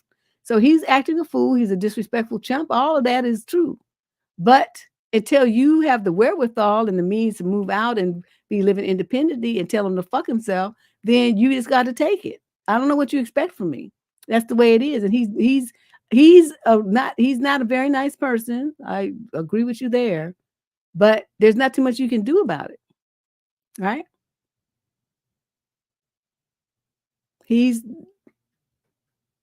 is what it is. The one who could stand up to him would be your mother, and she's not doing it. So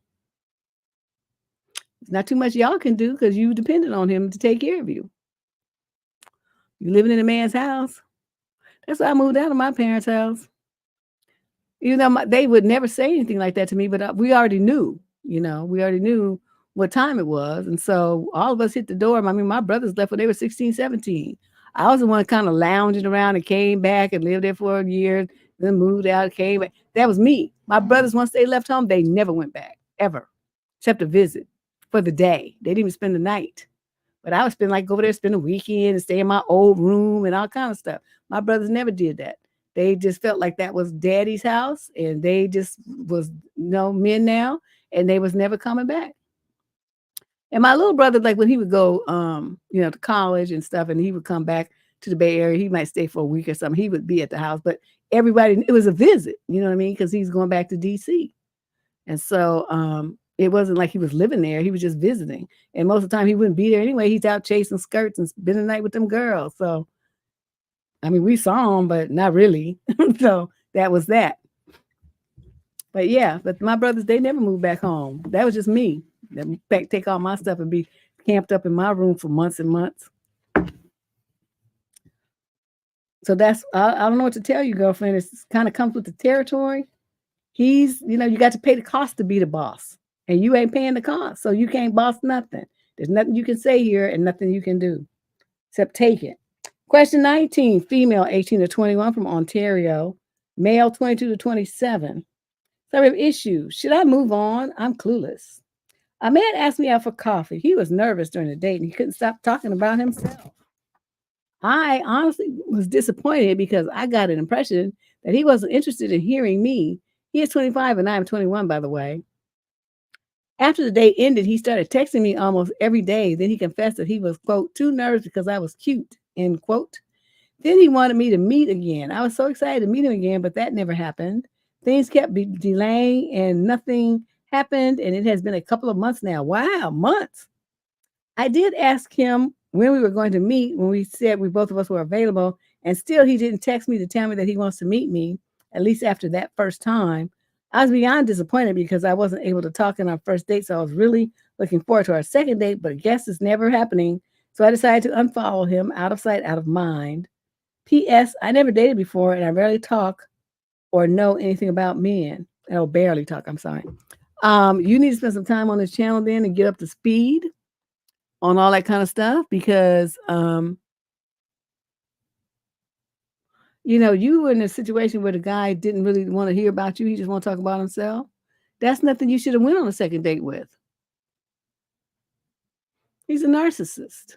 He told you what time it was. You just, unfortunately, don't have any life experience. But all on this channel, please spend a couple of months here listening to the videos and taking notes and paying attention to the lessons that you can learn about how to read men.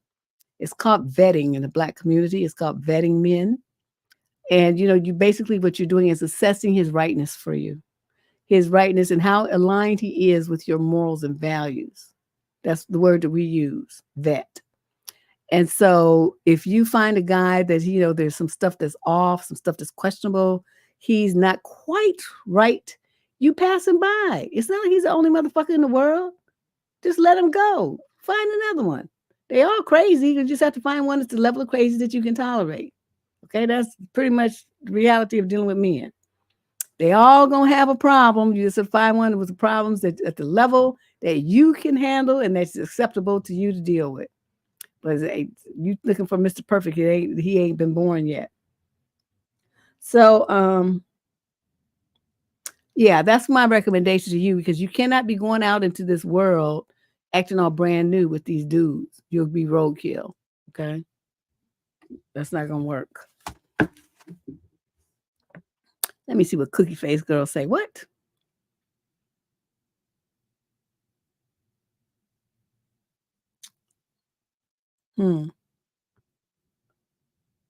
Really? Yeah, my parents, they raised all of us. Oops.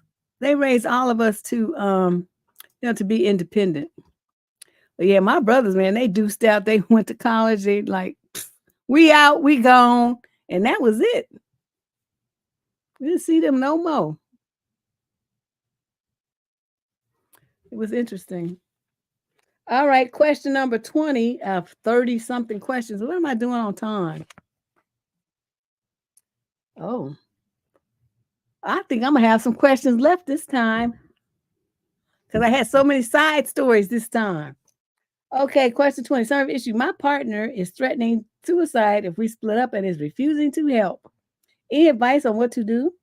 The week I found out my partner has been texting in a nook manner another man for the second time. I previously discovered this over a year ago, but forgave her and we moved on. That was your mistake. We have 2 children in the house together, but as far as I'm concerned, our relationship is over, as I don't see how I can ever trust her again. The last time I confronted her, she stormed out and hinted at doing something stupid and being honest that maybe factored into me forgiving her. This time she has stated that if we split up, she'll do it. There has been other times in our relationship that she's mentioned it both in and offhand comments and during an argument. I have begged her to get help, but she always refuses. She does have a history of poor mental health and has previously been on AD medication. However, now I think that's antidepressant.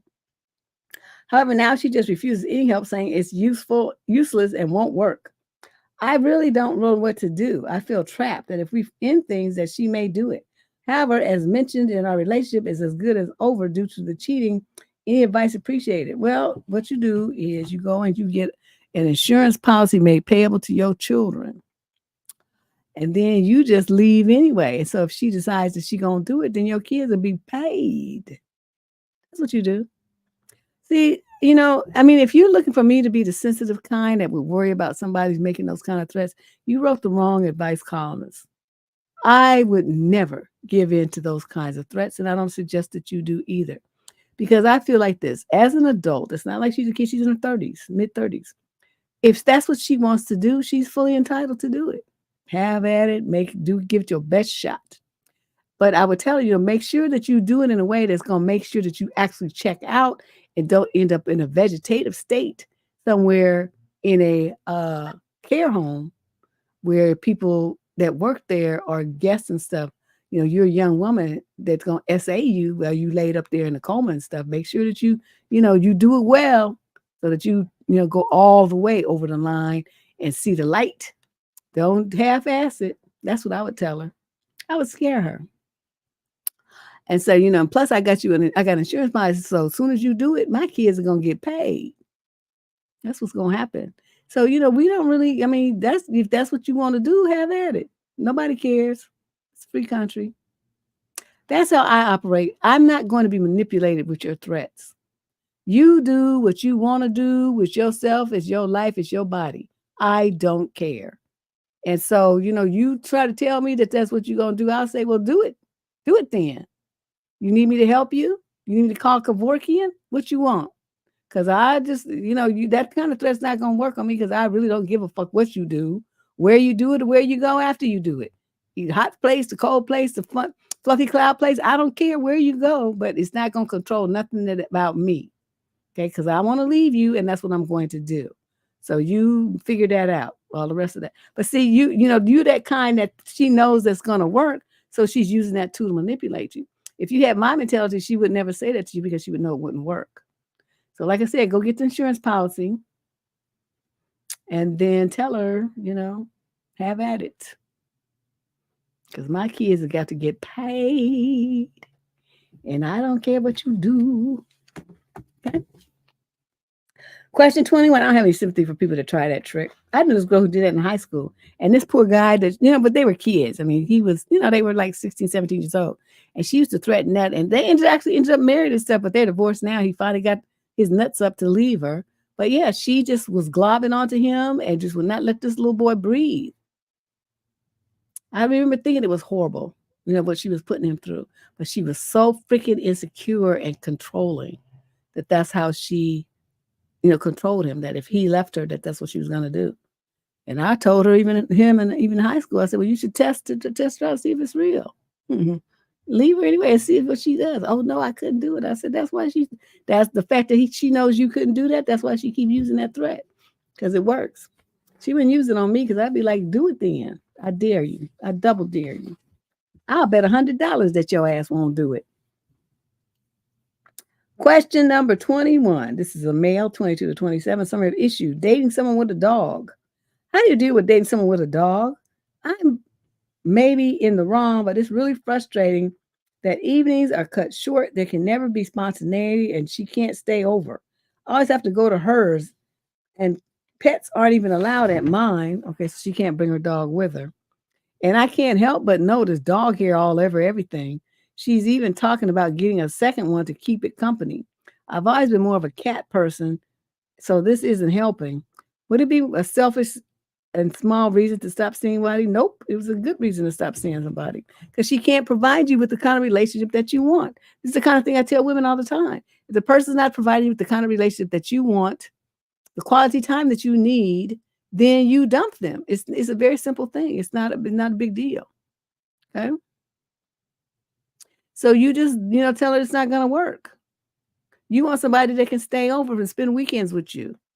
You want somebody who can pick up and go spontaneously and spend the weekend somewhere else. We're going on some trip or something.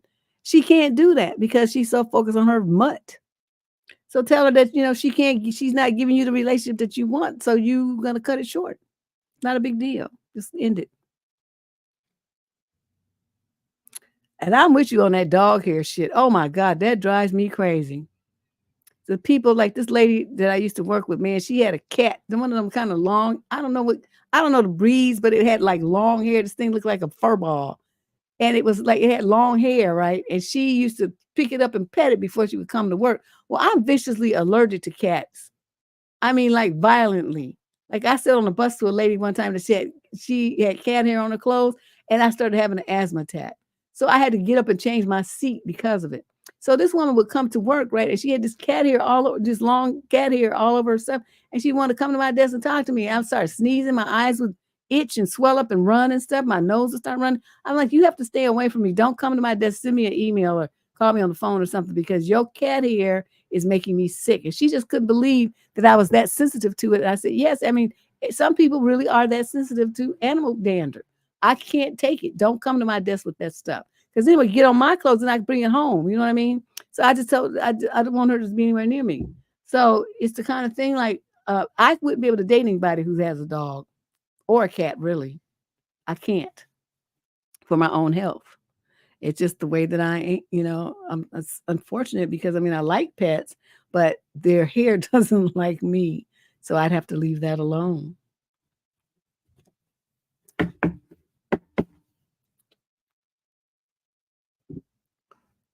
Wait, what did she say? I just saw this. But he has 2 cats and a dog. Oh. Well, yeah, well, you need to like somebody else, girlfriend, right quick. Like somebody else. Question number 22. This is a young lady in the 18 to 21 age group from the USA. Summary of issue. I am pregnant with a baby. Well, no. Would we think he was pregnant with like a carp? I mean, what? Due to him refusing to adopt, how do I healthily come to terms with a baby? Okay. He refuses to adopt. That has nothing to do with you.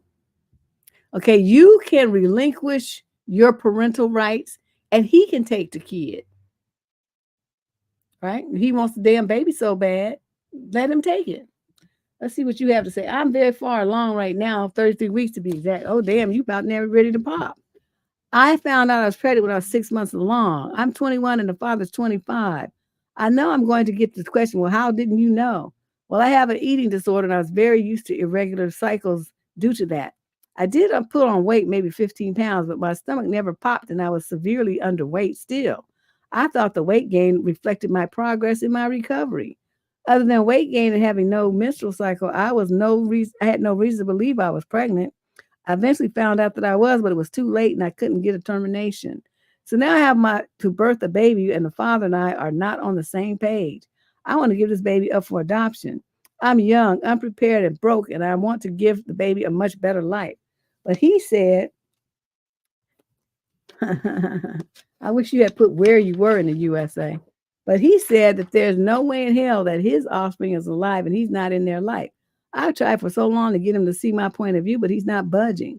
If he found it to be as hard to raise a kid, his mom would 100% take over and he'd still be in the baby's life. And where does that leave me? Why do you give a shit where it leaves you? You want to have your cake and eat it too? You tripping. And maybe you'll suggest for me simply just give him the baby and walk off. Yeah, exactly. But I can't. Why not? You see, I was raised by a single dad and my bio mom had me when she was 17, and by the time I was 5, she had both feet out the door. Although my dad was a really good parent, not having a mom, especially as a girl, sucked. It was one of the worst feelings ever, and I never fully gotten over it. I cannot take that pain and loneliness that I experienced and pass that on to my child. I just cannot. So you're going to pass along poverty, stupidity, and lack of anything to give the kid. That's what you're going to pass on instead. Because you living in the past and living in your head about what happened to you instead of thinking about what's best for the kid. This is what immaturity does to people. All of this is so stressful. I feel like I'm going through this alone. I'm still tackling an eating disorder, and all these old feelings about abandonment are coming back, and I am constantly sick. Like I cannot imagine raising a baby in under 8 weeks, but at the same time, I could imagine doing to a child what my mom did to me. This might be above your pay grade, like a lot of people say, but every single counselor that I've spoken to has been so unhelpful. I've been trying to search for another therapist, but I haven't gotten great connections like I did with my old one. So in the meantime, advice from you or anyone watching would be helpful. Well, I don't know what they're gonna say, but I already told you what I'm saying. And it depends on what state you are. They had that thing where you could just take the baby like to a fire station or whatever, you put it in this little box, and then they put the kid, adopt a kid. If the father wants to come and get the kid, then he can do that. I don't understand why you're so concerned about giving up your entire life based on what your mother did at 17. You do not have the faculties with an eating disorder that your body's going to be so wrecked after this pregnancy because babies, since you're not eating well, you have an eating disorder, the fetus is going to pull calcium, minerals, iron, and everything that it needs to develop that baby from your bones and your organs. So whatever unhealthy state that you were already in from your years of this eating disorder is going to be doubled by the time you deliver. The last thing your little ass needed was to get pregnant. Okay. This was a gross error in judgment. So what you're going to do is talk to social services and to explain the situation and say, I want the kid to have a home with two parents and the father's fighting it. I don't want this baby. I don't want to have it. I don't want anything to do with it. So I'm going to sign over my parental rights and then you deal with the daddy and y'all figure this out. And that's what they'll do. Because infants, there's a high demand for infants. And if anything, because they can examine he can go to court. I mean, they'll, drag him into court and they'll examine his ability to care for the child. And if they find that he can't, they will terminate his parental rights legally and he won't have an option. He won't have a choice but to put the kid up for adoption because his rights will be taken away from him. So you can go that route too. You don't worry about what he's doing. You worry about yourself because right now you need all your mental faculties to fight your eating disorder. That shit can kill you. So I want you to get your mind right and stop thinking about what your mama did and think about what you're about to do to this baby, which is fuck it up. Okay? You talk to a social worker and child protective services and get this straight. And then when you had a baby, you turn that baby over to them. They'll come and collect it from the hospital. And then you go on with your little silly life. Get your shit straight. My God. You know what I mean? Yeah, social services, children protection, child protection services will take over. And it won't be shit he can do about it. Because he trying, talking about, well, my baby this and my baby that. Well, then, motherfucker, you come get it. And you make sure that you can afford it and you don't look for me to do nothing. I'm not paying no child support. I'm not visiting. I'm not spending their time with. I'm not doing nothing. It's your baby. Okay. I'm going to pass this one too. We'll deal with that one next week. Question number 24. This is a male in the 28 to 34 age group from the USA. Summary of issue. Women, you need to pursue men. This doesn't really sound like a question. This sounds like a command. I'm not talking about desperately running after some man. I mean, simply starting a conversation with a man that you find interesting or attractive. I was reading a comment online where someone said that she was only to be pursued by men and not otherwise. I have not been so astonished for a long time. Dating will not end well for you if you date by others' preferences and not your own. That is my advice for single women who are tired of being single. Well, fuck you. Don't nobody give a shit what you think. If they decided to do what you're talking about, they would be going by your standards then and not their own. Their standards are that they want a man to pursue them. You know why? Because women find that sexy. That turns us on. Chasing after a man is not sexy to women. Okay, so if you want a woman who's going to be giving it up to you, then you need to step up as a man and make it happen. If she has to chase you, then that puts you in the role of being the girl. That means she's pursuing you or she's treating you like a child, which is a turnoff for the majority of women because most women don't want to mess with kids. Okay, we want a man. And if you too scary, you too weak, you too cowardly, you too scared, whatever, nervous, whatever, insecure, your mind is weak, whatever, you scared of rejection, all these kind of things that indicate weakness, mental weakness, that's not sexy to women. If you want a woman to be, like I said, jumping your bones, you have to appear to her to be sexy. And what is a sexy man? Confident, strong, look good, take care of himself, and approaches women. Even if he gets rejected, he handles it well because he's got that kind of personality and perseverance, resilience. He don't take it personally. Because sometimes it might just be that she just broke up with somebody and she, her parents are sick. I mean, she's worried about something. She gets got fired. You don't know what the reason is she rejected you. But somehow, with some weak men's mind, it always turns to an indictment of them, their very core of themselves, instead of the fact that this is a human being that you don't know anything about what's going on in her life, and she don't want to be bothered with your ass right now. There could be a myriad reasons. But men never think like that. They always think, well, what's wrong with me? Instead of thinking, well, maybe something's going on in her life and she's just not at that point right now. That's all you had to think, like a grown-up. Let's say women are never allowed to do anything in their lives except focus on fucking men. So if we say no to them, oh my God. You guys just really are a turnoff when you act like this. So, no, women don't need to pursue men. If she wants to start a conversation with him, she certainly can do that. But you don't have the right to tell women that that's what they need to do. Because see, my thing is every man that I know who's really interested in a woman, somehow he's going to find the courage to make it happen. No matter what kind of shit they say on the sidelines, well, she might reject you. If they really want her, that might cross their mind, but they're gonna get their feet in motion and their mouth is gonna start moving because their desire for her is stronger than their fear of rejection. That's what women are looking for, and that is why I tell women, you can flirt a little bit and stuff, look at them, put your hair behind your ear, and do whatever, pluck your hair and all this old shit that women like to do. But going up to a man and what's your name, what's your number, and all this old stuff here, don't do that. Make him work for it. Men don't appreciate anything they don't work for. I will never do that shit. Even though I do it in Hawaii. Who came walking across all the traffic to get to me? Was it me? Did I go to him? No. He fought his way through all them people to get to me, and that's how it's supposed to be. He introduced himself to me. I told him, what's my name? I told him. Okay? That's how that went. That shit is sexy as hell when men take the initiative. When you all don't take the initiative and you hang back like little cowards, it's a turnoff. Kiki, I see what you typed up there. Hey, guys don't realize that. And they say, well, I'm tired of being single. Well, what you doing to not be single? If you get rejected 50 times, so what?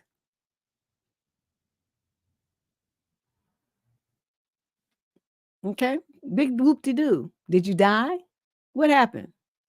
What's the big deal? Nothing but your ego. Because you put too much on it. You put too much investment in it for a complete stranger. It's just ridiculous. Hey, Anna. Woo, Lord have mercy. No, ain't nobody pursuing your asses. Get your shit together, dudes. You want a woman, go the fuck after her and act like a goddamn man. And stop trying to get women to do your work for you, fucking pussies. Question number 25. This is a male in the 35 to 41 age group from London. Female 28 to 34. Summary issue. My living girlfriend keeps worrying and complaining about everything. And I want to be supportive, but just how much is too much? I don't want to hear that shit. I'm 40 now, and I got about 15-year-long marriage about 5 years ago. And about a year later, I met a great woman who is now 32. So she's 32 and you 40. Okay. We currently live together. The relationship is fun. We go on dates. She takes care of her responsibilities, supports my well-being. Overall, the look is all right. She's pretty good with my kid from the previous marriage. Our values and personalities get along, and our respective families love each other. The problem is, especially since we've gone back to our respective offices after COVID, we've landed in a routine where "how was your day, love?" has become a cascade of gripes and whines that eventually ropes me in. I used to just shrug and keep work at work and listen with a kind word and maybe a hug, but as weeks pass, I don't know. It's become this ritual where I've started to dread. I don't mind long conversations about things going on in her life and mine, sharing opinions, commiserating, supporting, sharing funny stories, etc. But somewhere along the line, I found myself having to sit there thinking to myself, you have to at least pretend to pay attention. She's been on about this for a quarter hour, so it must be important to her. Quietly wishing that she would take a deep breath and at least switch to a normal, non-whining voice. Or she'll have a gripe about a physical pain, a headache, a toothache, a stomachache. I get it. When you're in pain, you're in pain.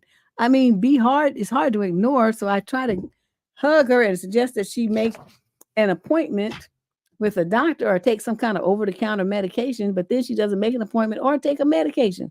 I don't want to sound uncaring, but I find it hard to listen to more than a day or two of griping about aches and pains in life without actually doing anything about it. Okay, she says misery isn't sexy, griping definitely isn't alluring. I don't want to go on a romantic getaway with someone who is going to whine about work half the time. I have told her before, I'm not your therapist, I'm not your doctor, I'm not your boss, I'm not your mom. And her response is something like, I just need someone to listen and support me. Okay, he goes on and on and on about this bullshit.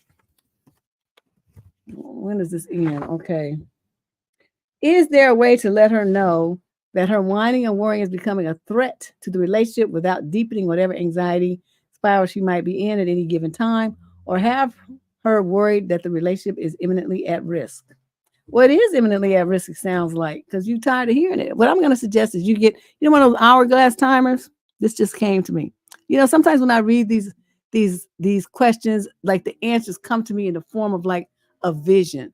And this is the vision I got for you. Get an hourglass timer with a 5-minute sand drop. And when she comes in and you say, how was your day, love? You turn it over and you start the 5-minute clock. Tell her she has until that sand runs out to gripe, and after that you don't want to hear it anymore. And she's gonna be looking at you like she can't believe it.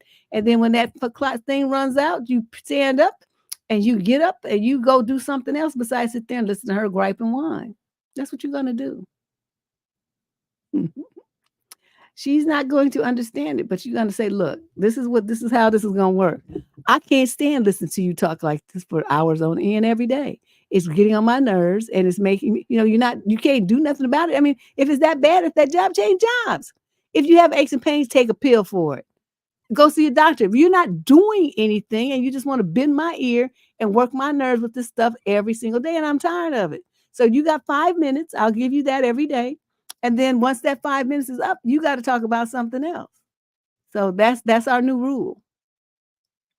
And she's not going to believe it. But if you stick to it, and I mean, you get up and you go in another room, you get up and you go outside, you get up and go in your car, you get up and go into the backyard, you get up and go for a walk. You do whatever you're going to do, but you don't sit there and listen to her whine anymore. And that's it. I mean, that you have to do something. You have to do something, and you have to make it so that it's visual and it's tangible, so she can see. The time is, it's a visual representation versus like a stopwatch or something like that. I like that visual because you can see the sand, drifting down there, and you see how much a little bit is left at the top, and you better let's wind this up because the clock the time is almost out. So you think about that, okay? That would be my solution, though. Because, she needs to understand that, it's not sexy. And you should tell her that. She wants to use you as a sounding board. Question number 26. This is a female in the 22 to 27 age group from Hayward, California. Summary of issue. Am I doing too much? I'm 22 and I have been in several relationships, and looking back, I realized that I was always the one who did and went above and beyond for my partners whenever it was possible. But how do I change that? Or is it something I need to change? For context, I'm currently in a relationship where my partner truly treats me properly. He'll open my doors. He listens to me. He supports me emotionally. He's patient with me as I got out of a traumatic relationship. He's independent. He spends and makes time for me. He respects me, etc. He's textbook of a great boyfriend. Recently, I know he's been really stressed out between work-life balance. I figure as a good girlfriend, I want to do what I can to be able to help take care of some things that I can do for him. I've been meal prepping for him so he would save him a couple of hours from having to do it himself so he can focus on other things that need to be taken care of or on his end. He told me recently that he doesn't want to become dependent on me and wants me to be able to still do things himself, which I understand. Codependency in a relationship isn't healthy, and I understand he wants to maintain his independence and not fall into the toxicity of codependency. My intention isn't to make him feel as though his independence is at risk. I let him know that and apologize as well as if that's how he was feeling. He said he doesn't feel like I'm taking away his independence, rather he feels as though I'm spoiling him. He stated that I'm too sweet and do too much for him. He wants to work for it and know that he can do things on his own too. For me, I show love through acts of service. Being able to take that load off of him and providing him with the meal prep is my way of showing my love for him. In a way, I almost feel rejected. I know he's grateful for the meal preps, but being told that I'm too sweet and do too much for him almost feels like he's telling me to step back a bit in his life. That is what he's saying. You're acting like his damn mother. In my viewpoint as a partner for myself, and the standard I hold for myself is that I will do whatever possible to be able to listen to my partner and provide assistance where I can so my partner's life can be a little easier. And I expect the same treatment. There it is. That being said, of course, I'm not doing his laundry and doing everything for him, but little things like meal prepping for him or making the drive to see him after he's done with work, as I only work 3 days a week, or cooking dinner for us while he takes a nap. Am I doing too much? Why do people say things like you're too sweet? It almost sounds like admitting you're too good for me and I don't deserve you. No, it means that you just sapping the life out of him. That's what it means. You know, he's a young man and he's trying to tell you as delicately as possible to back the fuck off. Okay, I'm just gonna be blunt with you. You are doing too much. He doesn't want you treating him like you're his goddamn mother, coming in, fixing food for him and doing all this shit for him. You know, the best way that you can support your boyfriend and your acts of service is, first of all, don't expect other people to love you the way that, you have to be able to accept the love that he's willing to give you. Your act of service, that's the way that you like to show love, but that doesn't mean that that's the way that's going to be the best way for him to be loved. You're not paying any attention to him. He wants something else, and you need to figure out what his love language is, because yours is act of service, but his isn't. He doesn't want you stepping into his life like that. You're intruding. You're being like ridiculous. He wants to do stuff on his own. You admit that the man is independent. The worst thing you can do for somebody who's independent is come in and trying to take over their fucking life. We hate that shit. You see it as something that's a blessing, or, you being kind. We see it as you being intrusive and annoying. And so, but he's not going to use those words with you because he loves you. But I'm telling you, back the fuck up and leave him alone. Okay? You don't need to go over there all the time. If he wants to take a nap and then get up and order him some DoorDash, he can do that. He's perfectly capable of doing that on his own. He don't need you to do it. Secondly, what was I getting ready to say? Shoot, I went on that tangent. I forgot what I was getting ready to say. Yeah, you need to find out what his love language is. Okay? And the main thing is you need to respect his decision. He's backing you up by saying that you're too sweet. But, that's just his polite way of saying you just doing too much. It's getting to the point where you're annoying and intrusive and bugging me with your giving and, trying to take over my life and, quote, help me. So I want you to stop doing that. And the best thing that you could do, this is what I was going to say now, I remember now. The best thing you could do for a person like this who may be in you say, well, you let me know if you need my help and I'll be there for you. That's the best thing you can say to this man. That's all you have to say. And then you step back and wait until he asks you for assistance. When he asks you for assistance, then you step up and you give it as you can.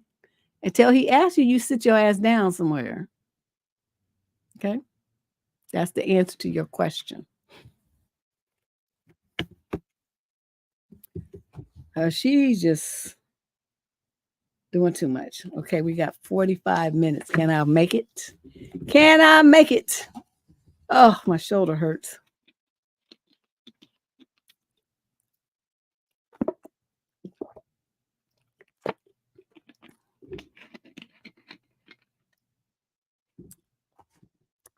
All right, let's do some more of these letters. Question number 27. This is a female, 18 to 21. Summary of issue. Men always approach me and take my number, but rarely follow up. Why? I put a lot of effort to look pretty. I'm kind and approachable in public, and I get approached by a lot of guys, males from 20 to 30, in the streets and on campus, and I also get some compliments and stares. Okay. They all ask for my Insta, and then I tell them I don't have an Insta, and then they take my number, but then they almost never follow up. They either, one, don't text me, or two, send me low effort texts, no initiative to go on a real date. Why is this happening? I'm confused. It's like they had the courage to ask for my number, but not to ask me out. I feel like I'm just feeding their ego by giving them my number, and I'm so disappointed. What do you think the men are doing this for? Also, is there something wrong with me? Yes, what's wrong with you is that you're giving randos on the street and on campus your number. What the fuck are you doing? Just because some complete stranger walks up to you and asks you for your number, you gonna give it to him? How desperate are you for attention? This is not a good idea. You don't know nothing about these clowns or what kind of weirdo they may be. Are you just letting them all into your life like that? See, this is the sign of somebody who's desperate. Men of class don't approach women on the street like this. I keep telling you girls this. Classy men don't do that kind of shit. The only men who do stuff like that are garbage. They go up and down the street and up and down campus hallways asking girls that they don't even know for their number. If he's in your class and you've interacted with him many times, you've been in work groups together, you say hi, you know, you got sat at the same table eating lunch, and he asks you for your number, that's different. But you've never seen this clown before in your life, and he asks for your number, you just give it to him? He knows you're desperate. That's why you get low effort responses. The two go hand in hand. He was low effort to get your number, so he's gonna be low effort after that too. You don't even understand what you're doing to yourself and making yourself look like a fool. You don't be giving every motherfucker that asks for your number. Don't do it. Say no, thank you. Put some class around yourself like this. You just stop it. And you're putting all this effort into looking good so men approach you. What the fuck is wrong with you? You little girl, you need to do something different with your life. Stop focusing on men. Get your shit together. You need to be focusing on your schoolwork. Okay. This is ridiculous. And I'm telling you, this is the thing. I think so many girls don't understand this.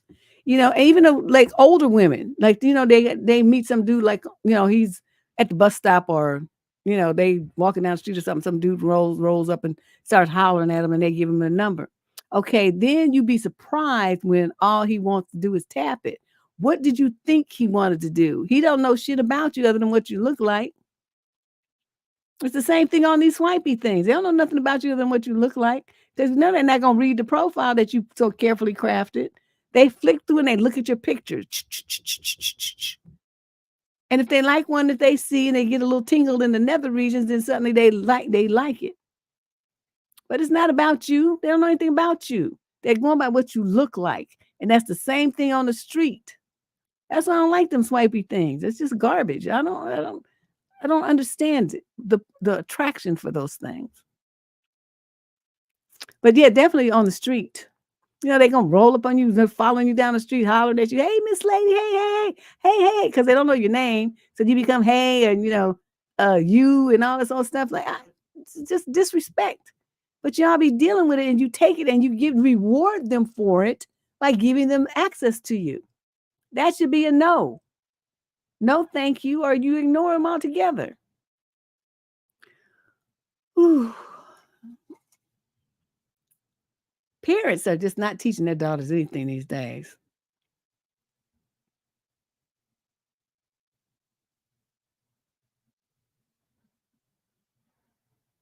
Yeah, but you know, either way, like I said, you know, the video control your emotions. That is the cornerstone video of this channel. For every single woman who comes here, that is the starting point at which you get control of your life. Controlling your emotion. This girl is not controlling her emotion because she's too needy.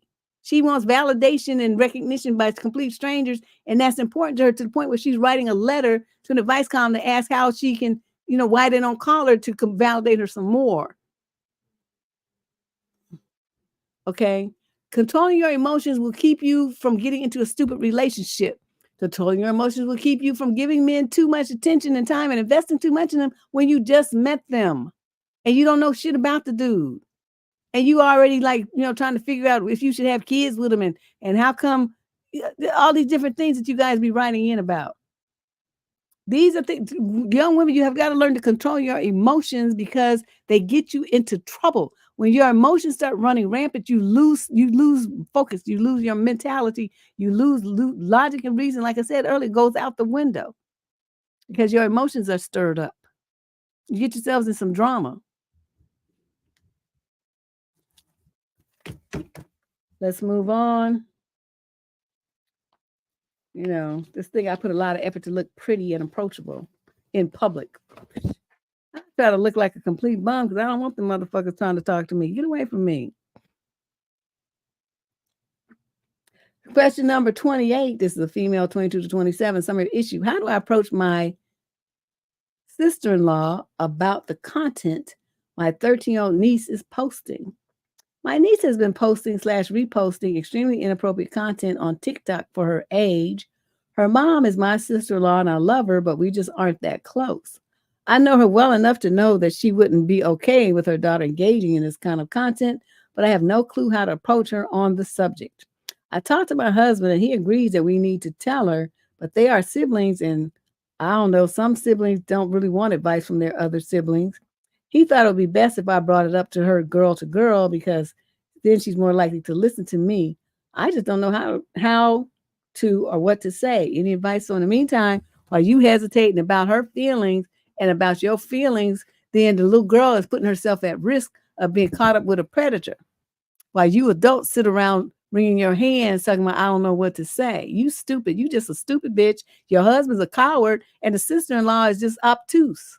So between the three of you, you useless and the little girl is just out there by herself. What kind of parent lets a 13-year-old girl post stuff on TikTok? You ain't having no TikTok account. My daughter had a Facebook account, because Facebook was big at that time. And I had the password. I set the thing up with parental controls and everything. So I knew everything that she was posting. I knew where she was going. And I had this security system software, hidden software that took screenshots like every 10 seconds. And I could go and review where she went and see what was going on. That's how I found out she was being targeted by a predator. Because I had that software in place. She didn't even know it was on the computer, and I liked it that way. But that's the kind of stuff you have to do when you have teenagers. You have to protect them sometimes even from themselves because they don't know. They're little kids. So what I suggest that you do is suck it up, call up your sister-in-law, say, look, I want to bring something to your attention. So-and-so, whatever the little girl's name is Sally Sue. Sally Sue has been posting some questionable stuff on TikTok. I'm going to send you some screenshots so you can see what's going on. And, I'm concerned because, a lot of these little girls are disappearing. I don't want that to be Sally Sue. So I'm letting you know what's going on so you could, put something in place to protect her. And then you hang up the fucking phone. I don't understand you people. Yeah, you send her some screenshots because she's not going to believe it. You know what I mean? They're not my child. That's why you got to send them some screenshots. But I had screenshots, like I said, the software I forgot what it was called, but I said you could set how many at the intervals, 1 minute, 5, whatever. I had to set so every 10 seconds it took a screenshot of what was on her screen. So yeah, you got to, as a parent, you got to protect your kids. You got to protect them sometimes, like I said, from themselves because they don't know. So you three of you sitting around worrying about this, about protecting, you trying to figure out a way to versus what's going to be the best thing for the child. You all getting on my goddamn nerves. I can't stand you or your sister-in-law or your weak ass husband. He's so you got girl to girl. He's just trying to pass the baton because he don't want to be bothered, and it's his fucking niece. I can't stand adults like this. Oof, my God, this column is hard today. I don't know what's going on. What is wrong with people? Question number 29. This is a female in the 35 to 41 age group from the UK. Summary of issue. My son is going off the deep end. I'm looking for a little advice here on how to best deal with one of my sons. He's turning 16 this summer, and last year he started a new tuition group and has made some less than stellar friends. Tuition group, I don't know what you're talking about. There's been a steer in the wrong direction. Aggressive rap music with really derogatory overtones, change in wanting to dress in a way that reflects that music culture, etc. Well, don't you buy his clothes? You buy his clothes, right? So how is he dressing that way if you're not buying the clothes? Not to say that is to blame. He's his own person and responsible for what he chooses to say. But I'm just pointing out that there's a correlation there. No, it just means that your son is weak and stupid. That's what that means. You have a follower child, not a leader. That's what that means. To get to the point I've been made aware of some comments he's made to a female in his tuition group in front of the others. He asked her why she was grumpy. Was it because she was on her cycle? And what tampon size does she use? And you didn't knock his fucking teeth out? When my son came home after me finding that out, I would beat his ass. I mean, and every single thing in his room that was fun and his entire life would come to a screeching halt. You ain't listening to no music. You ain't watching no TV. You ain't playing no video games. You don't even have a video game console. You ain't visiting no friends. You ain't talking on the phone because I'm taking that too. He wouldn't have nothing until he learned how to talk to people like he had some goddamn sense. Did you do any of that? Are you just sitting here writing a letter like you so weak? It's definitely not the music, and I only mention that because the change in him to listen to it coincided with this new friend group who, by all accounts, seem to align with that image. Their toxic attitudes towards women, misogynistic, everything cool is money and appearances, etc. Yeah, your son is stupid. He is usually very respectful at home and treats his sisters well, so I can see an element of bravado or being a center of attention on one of the guys as a factor. Either way, it's not something I want for him to think is okay. I do think going down the route of trying to reframe it for him as one of his sisters or me, how he'd feel about it, but he needs to act respectfully to all women and girls, not just the ones that he cares about. Exactly. Ooh, my son wouldn't be living very long acting like that.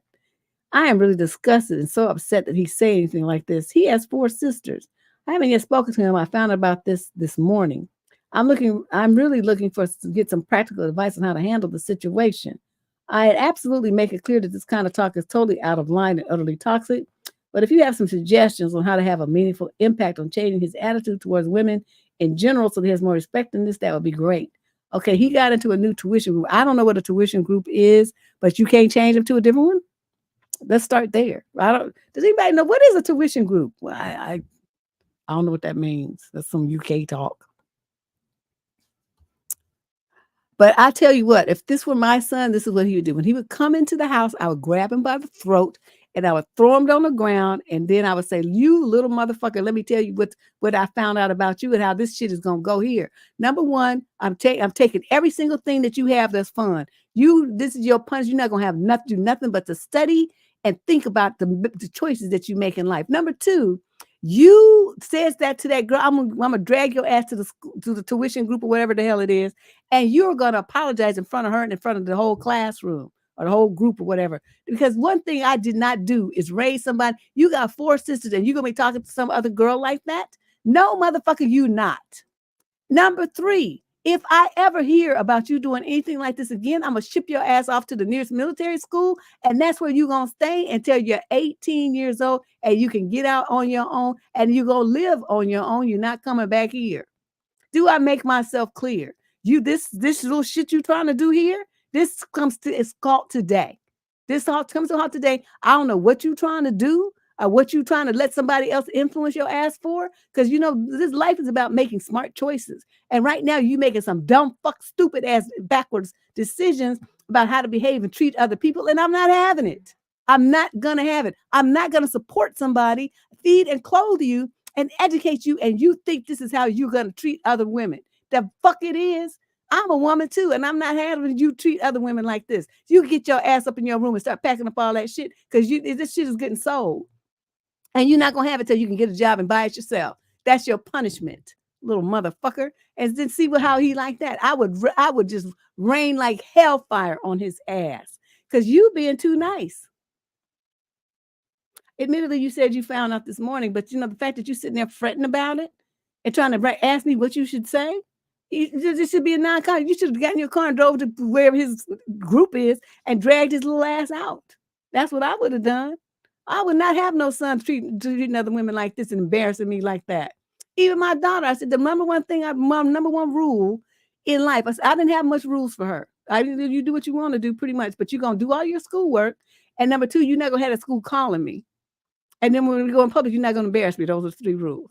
So if the school calls me, your ass is mine. And see, this was the thing where the school would have called and he would have got his ass chewed the fuck out.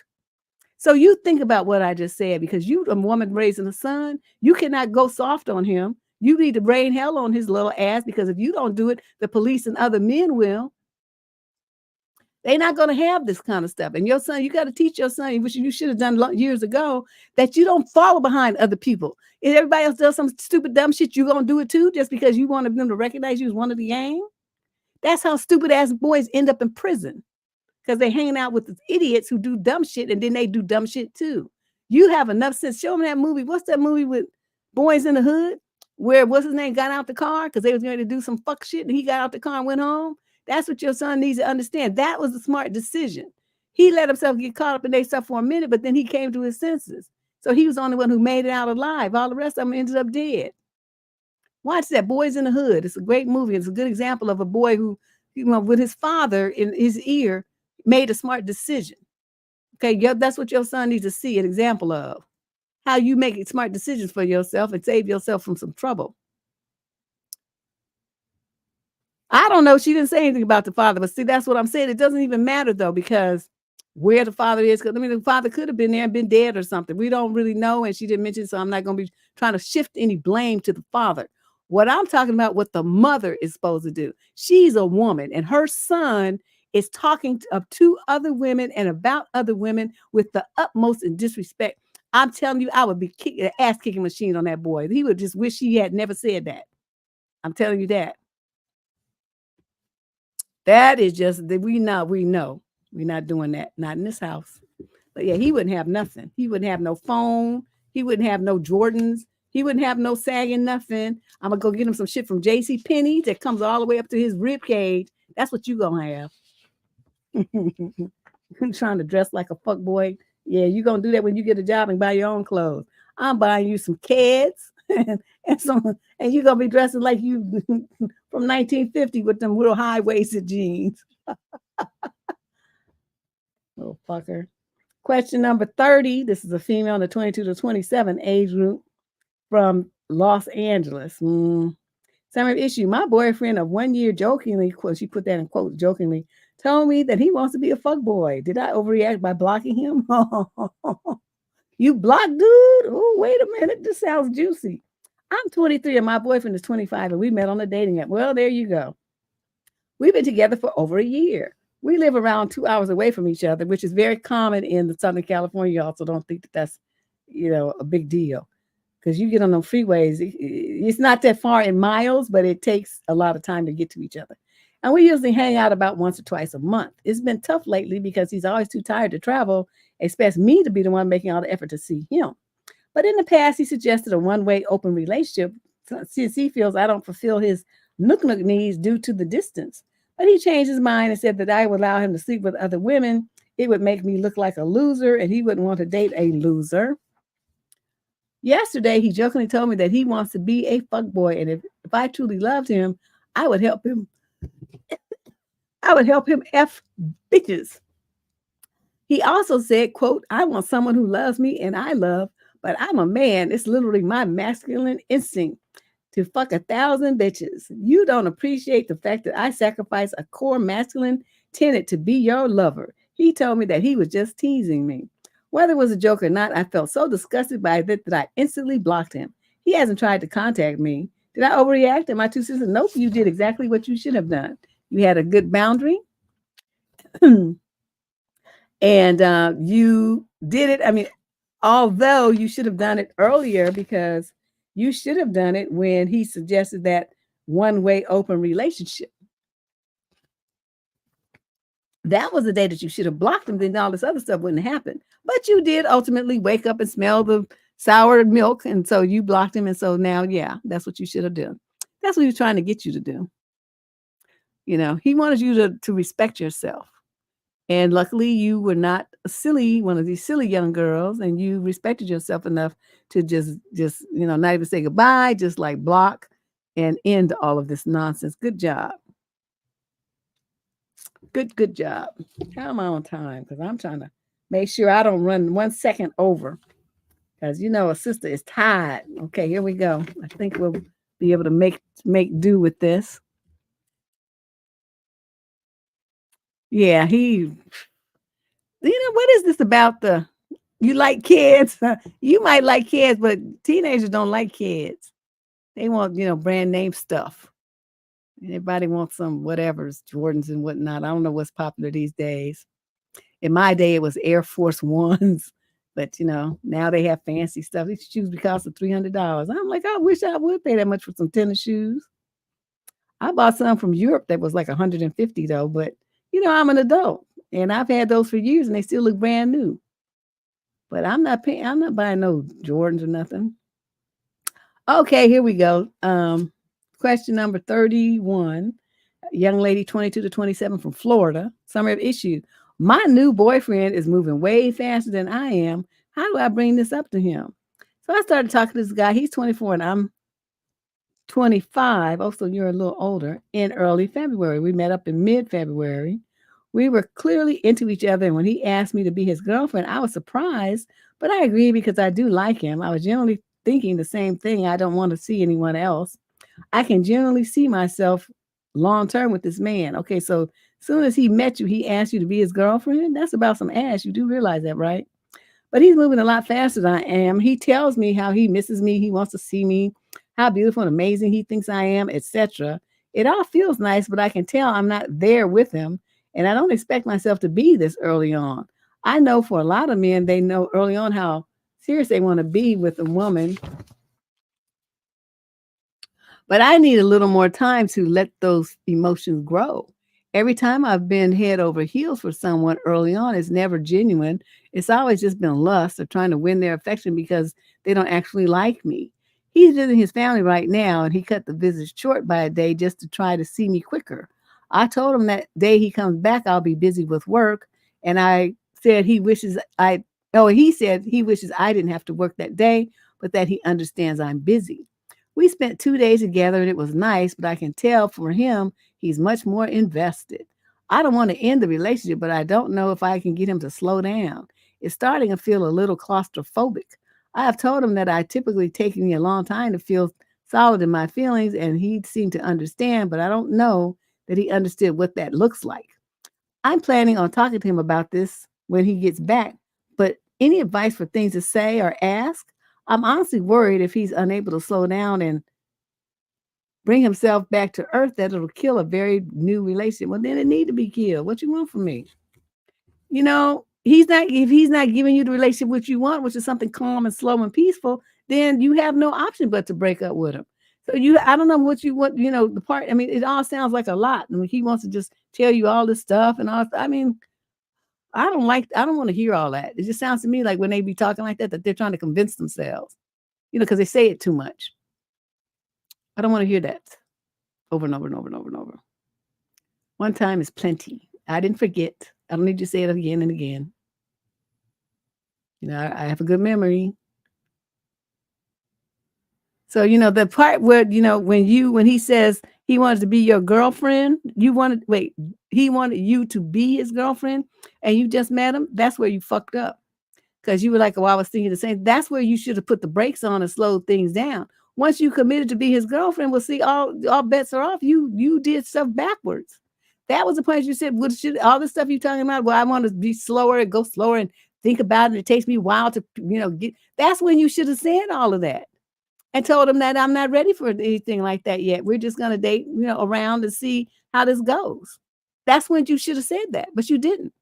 So it's too late now. So the thing that's going to have to happen is, you're going to end up hurting his feelings and just breaking it off because he's putting too much mash on you. That's what's going to happen. Unfortunately.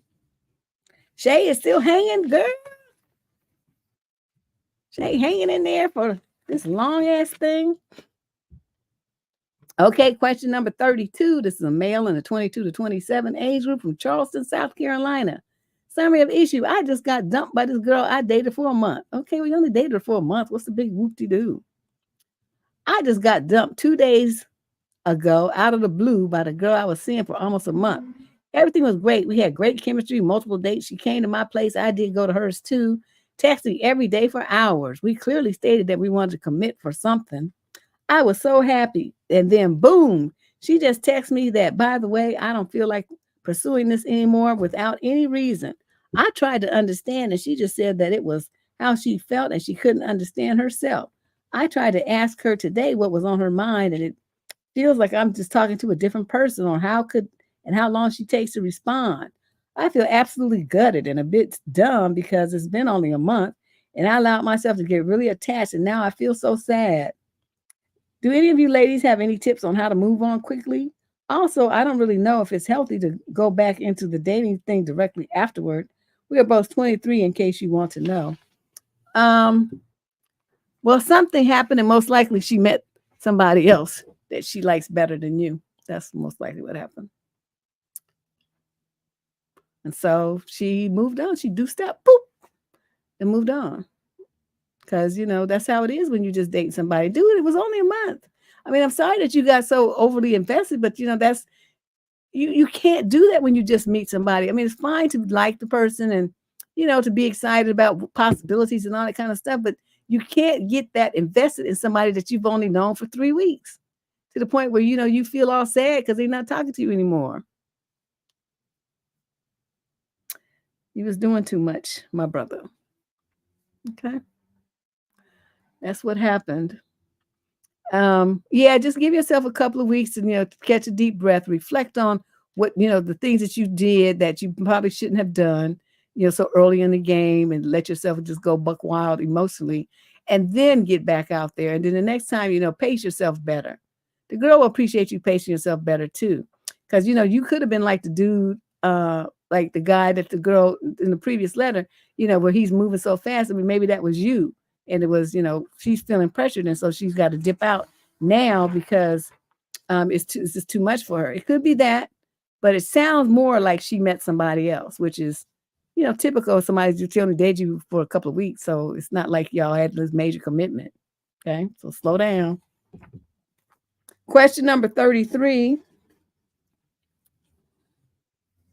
Female 35 to 41. Oh, this is the most questions I've ever done in my life. I'm about to die. And that's not even count the 2 that I didn't even do. It was too long and some other topic. She's from the USA, 35 to 41. Some issue. How do I ask my friends how much they weigh? And do you have a death wish? That's really the only reason that you would want to ask somebody that. Let me see what you're talking about. How do I ask my friends how much they weigh if they might be over the limit for an activity? I would never ask, but we're planning to go zip lining for my birthday, and the weight limit is 250 pounds. 2 of my friends are both tall ladies and overweight, and I think it's possible one or both of them might be over 250. I could plan a different activity, but ziplining is what I really want to do. How do I navigate this properly? I feel like asking would indicate that I think they might be over 250, and that seems offensive, but maybe it's not. Just sending them the info and hoping that they read it isn't a good option because one is driving quite a distance and the other rearranged her weekend to make it work. Please help. No, you ain't going to do ziplining. You're going to do that shit by your damn self. Because, and see, this is the thing that's bothering me about you. You know that you got some girls, your friends are some big girls, and now you want to be trying to hold it against them about how much they weigh because of the weight limit on the zip line. Pick something else to do with your big friends. You're going to pick some shit that requires little skinny people to be zipping or flying through the air and stuff, and then be trying to ask them how much they weigh. No, you're not going to do that. You're going to choose something else. You're going to make them an excuse. Oh, the reservation day was too crowded or something. We'll do that another week. And I want something that all 3 of us, you're going to book a spa massage or some shit like that. You're going to do something else that they can do no matter what their size is. That's how you be a courteous host to your friends. Yes, it's your birthday and you're entitled to do what you want to do. But guess what? You can do that any weekend. Do it with some skinny people. You're not going to put them in that kind of situation. That's just some rude shit. If you didn't even think about that once you found it out, you should have canceled that shit immediately. Not sit up here trying to figure out how to ask them how much they weigh. What the fuck is wrong with you? Who even does that? You kind of old to be acting this stupid. Okay, you gonna tell them that you change your mind. You don't want to do that. Is there something that they want to do? And then you're gonna do what they want to do for your birthday with them. And then you're gonna make plans to go ziplining by yourself. That's what you're gonna do. You know what I mean? Who does that? You pick some shit where it require you to be suspended up in the air by a little raggedy piece of metal and a rope. And you're going to go pick somebody that weighs 300 pounds and try to do it and then say, oh, well, how much do you weigh?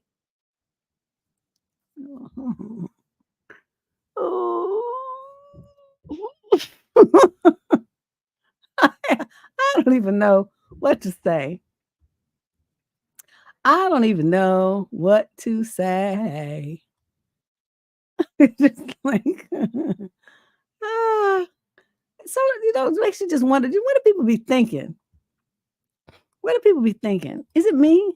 Because I would never think to, I mean, I'm not trying to go zip lining, period. Because, when I went on one of the cruises, they had that as one of the excursions. And people were like, oh, let's go zip lining. I'm like, who are you talking to? I'm not doing that shit.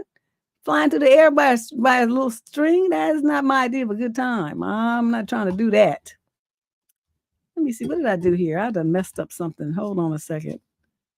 Where's my cursor? Oh, there it is. I opened up I can't find my cursor. Wait a minute. Where's the escape key?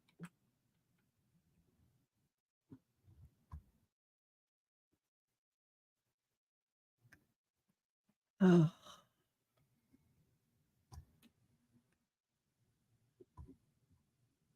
My mouse is really like not cooperating with me. Oh, there it is. Come on. Let's move up.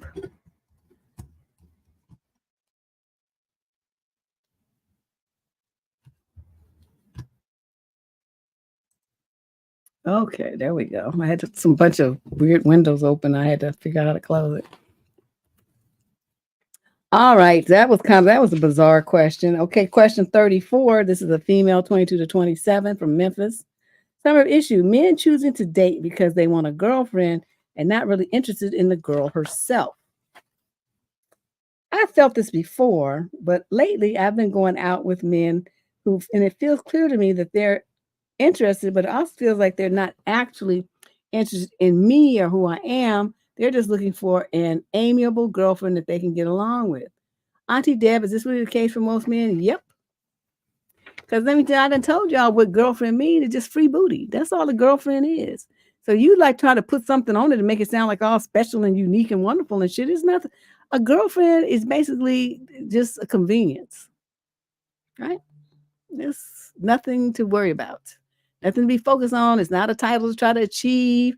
It's not nothing that you should be bending over backwards to be. Well, I'm his girlfriend. And so that don't mean shit. It just basically means that you set yourself up to be free ass and a servant to some man. That's all that means. To listen to his problems and be bothered with his shit on a consistent basis for free.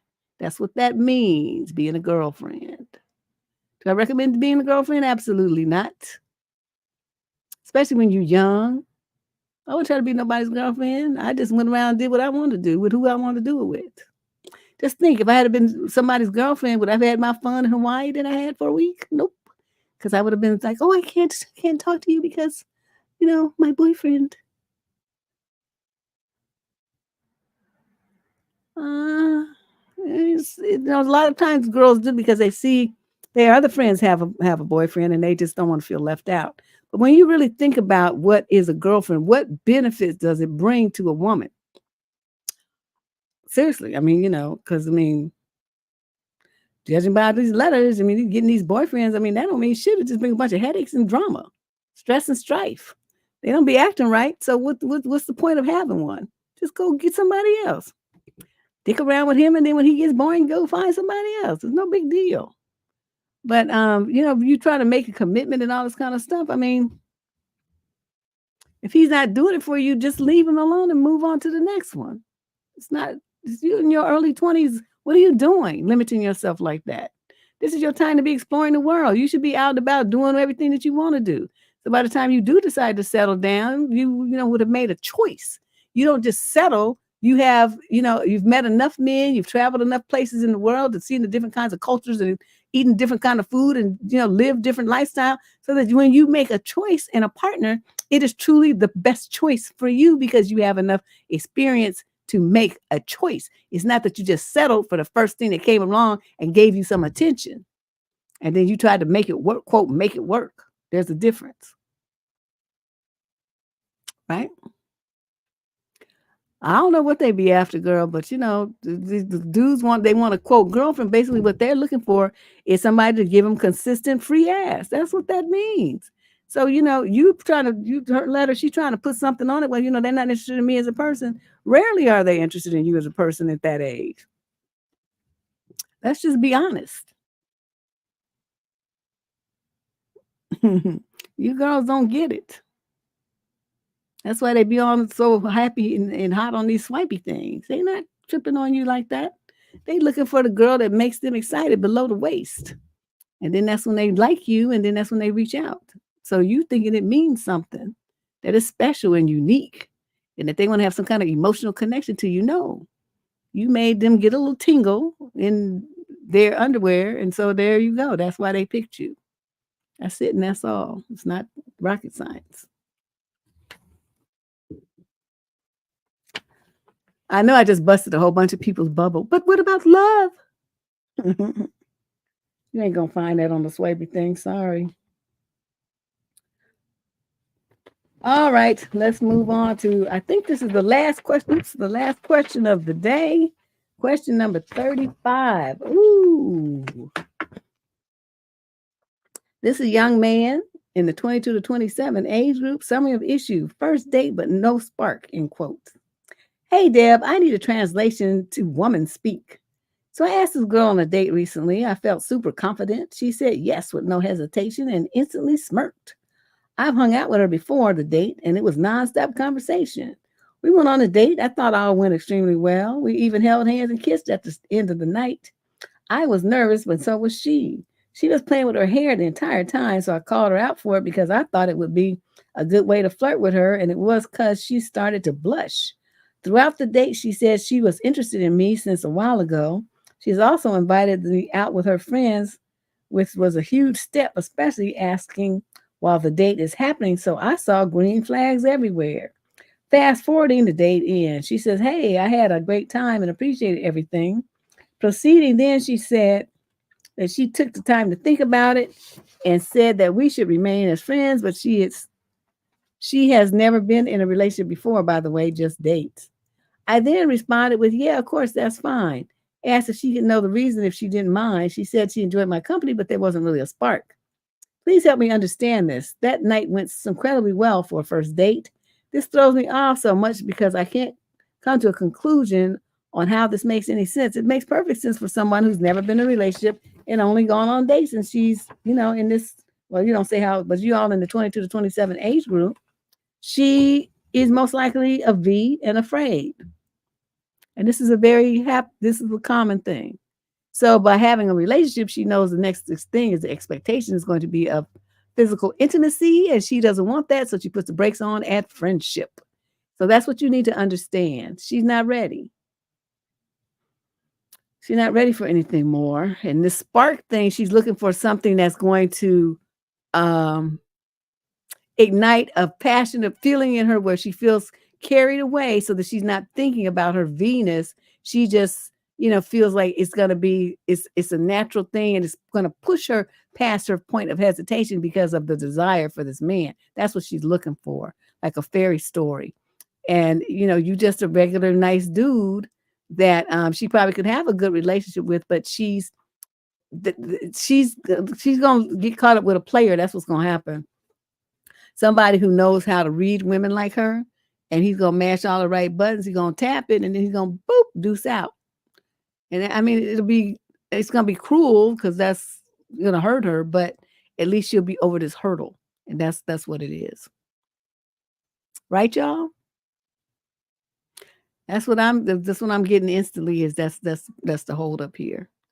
She's just afraid.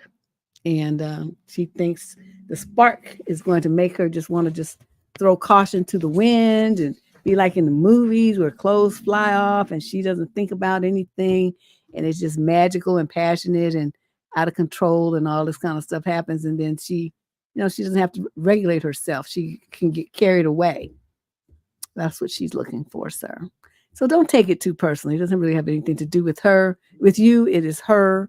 And it is a mental state that a lot of young girls have. This is unrealistic, but it is what it is. She'll get over it. Like I said, she'll run into the right dude, and he's gonna play her, and it's unfortunate, but that's the way it has to happen a lot of times. The girls who are, meet the right kind of dude that does care about them and is, that you can have that kind of passionate whisk away thing with, are few and far between that, will treat her well and want to be with her and stuff like that. But usually it ends up with, the player type, because they know the moves, they know the stuff to say and to do to trigger that response in girls like her. It's unfortunate, but that's what it is. Okay. I'm rarely wrong. I admit sometimes I am, but in situations like this, I've seen it too many times. So anyway, even though it's a little bit early, it's only 5 minutes early. I did good. I actually made it 4 hours. And Shay is good. She was hung in there and was like all this stuff. And you guys, some people cycling in and out, but it was good. We got 2 more of these 4-hour live streams to do this month. And then we'll be in April. And I'll make the announcement in April. We'll see what's happening. I have to see what's going to go on. But yeah, this is really good. This was fun. I'm glad that whoever suggested this, good idea. It's killing me though. Sitting in this chair for 4 hours is like, oh my God, I need to make more intermissions so I can get up and stretch my legs. Because now I can see I'm gonna be walking like I'm like an old person when I try to get out this chair. But I hope you guys enjoy the rest of your weekend, and I will see you here next Saturday. Go on the YouTube page and set a reminder for yourself so that you don't miss the show. And I will see you next Saturday at 3 p.m. Pacific time. That's 6 p.m. if you on the east side. All right. So you guys take care. Love you. Thanks for your calls and your donations to the channel as well.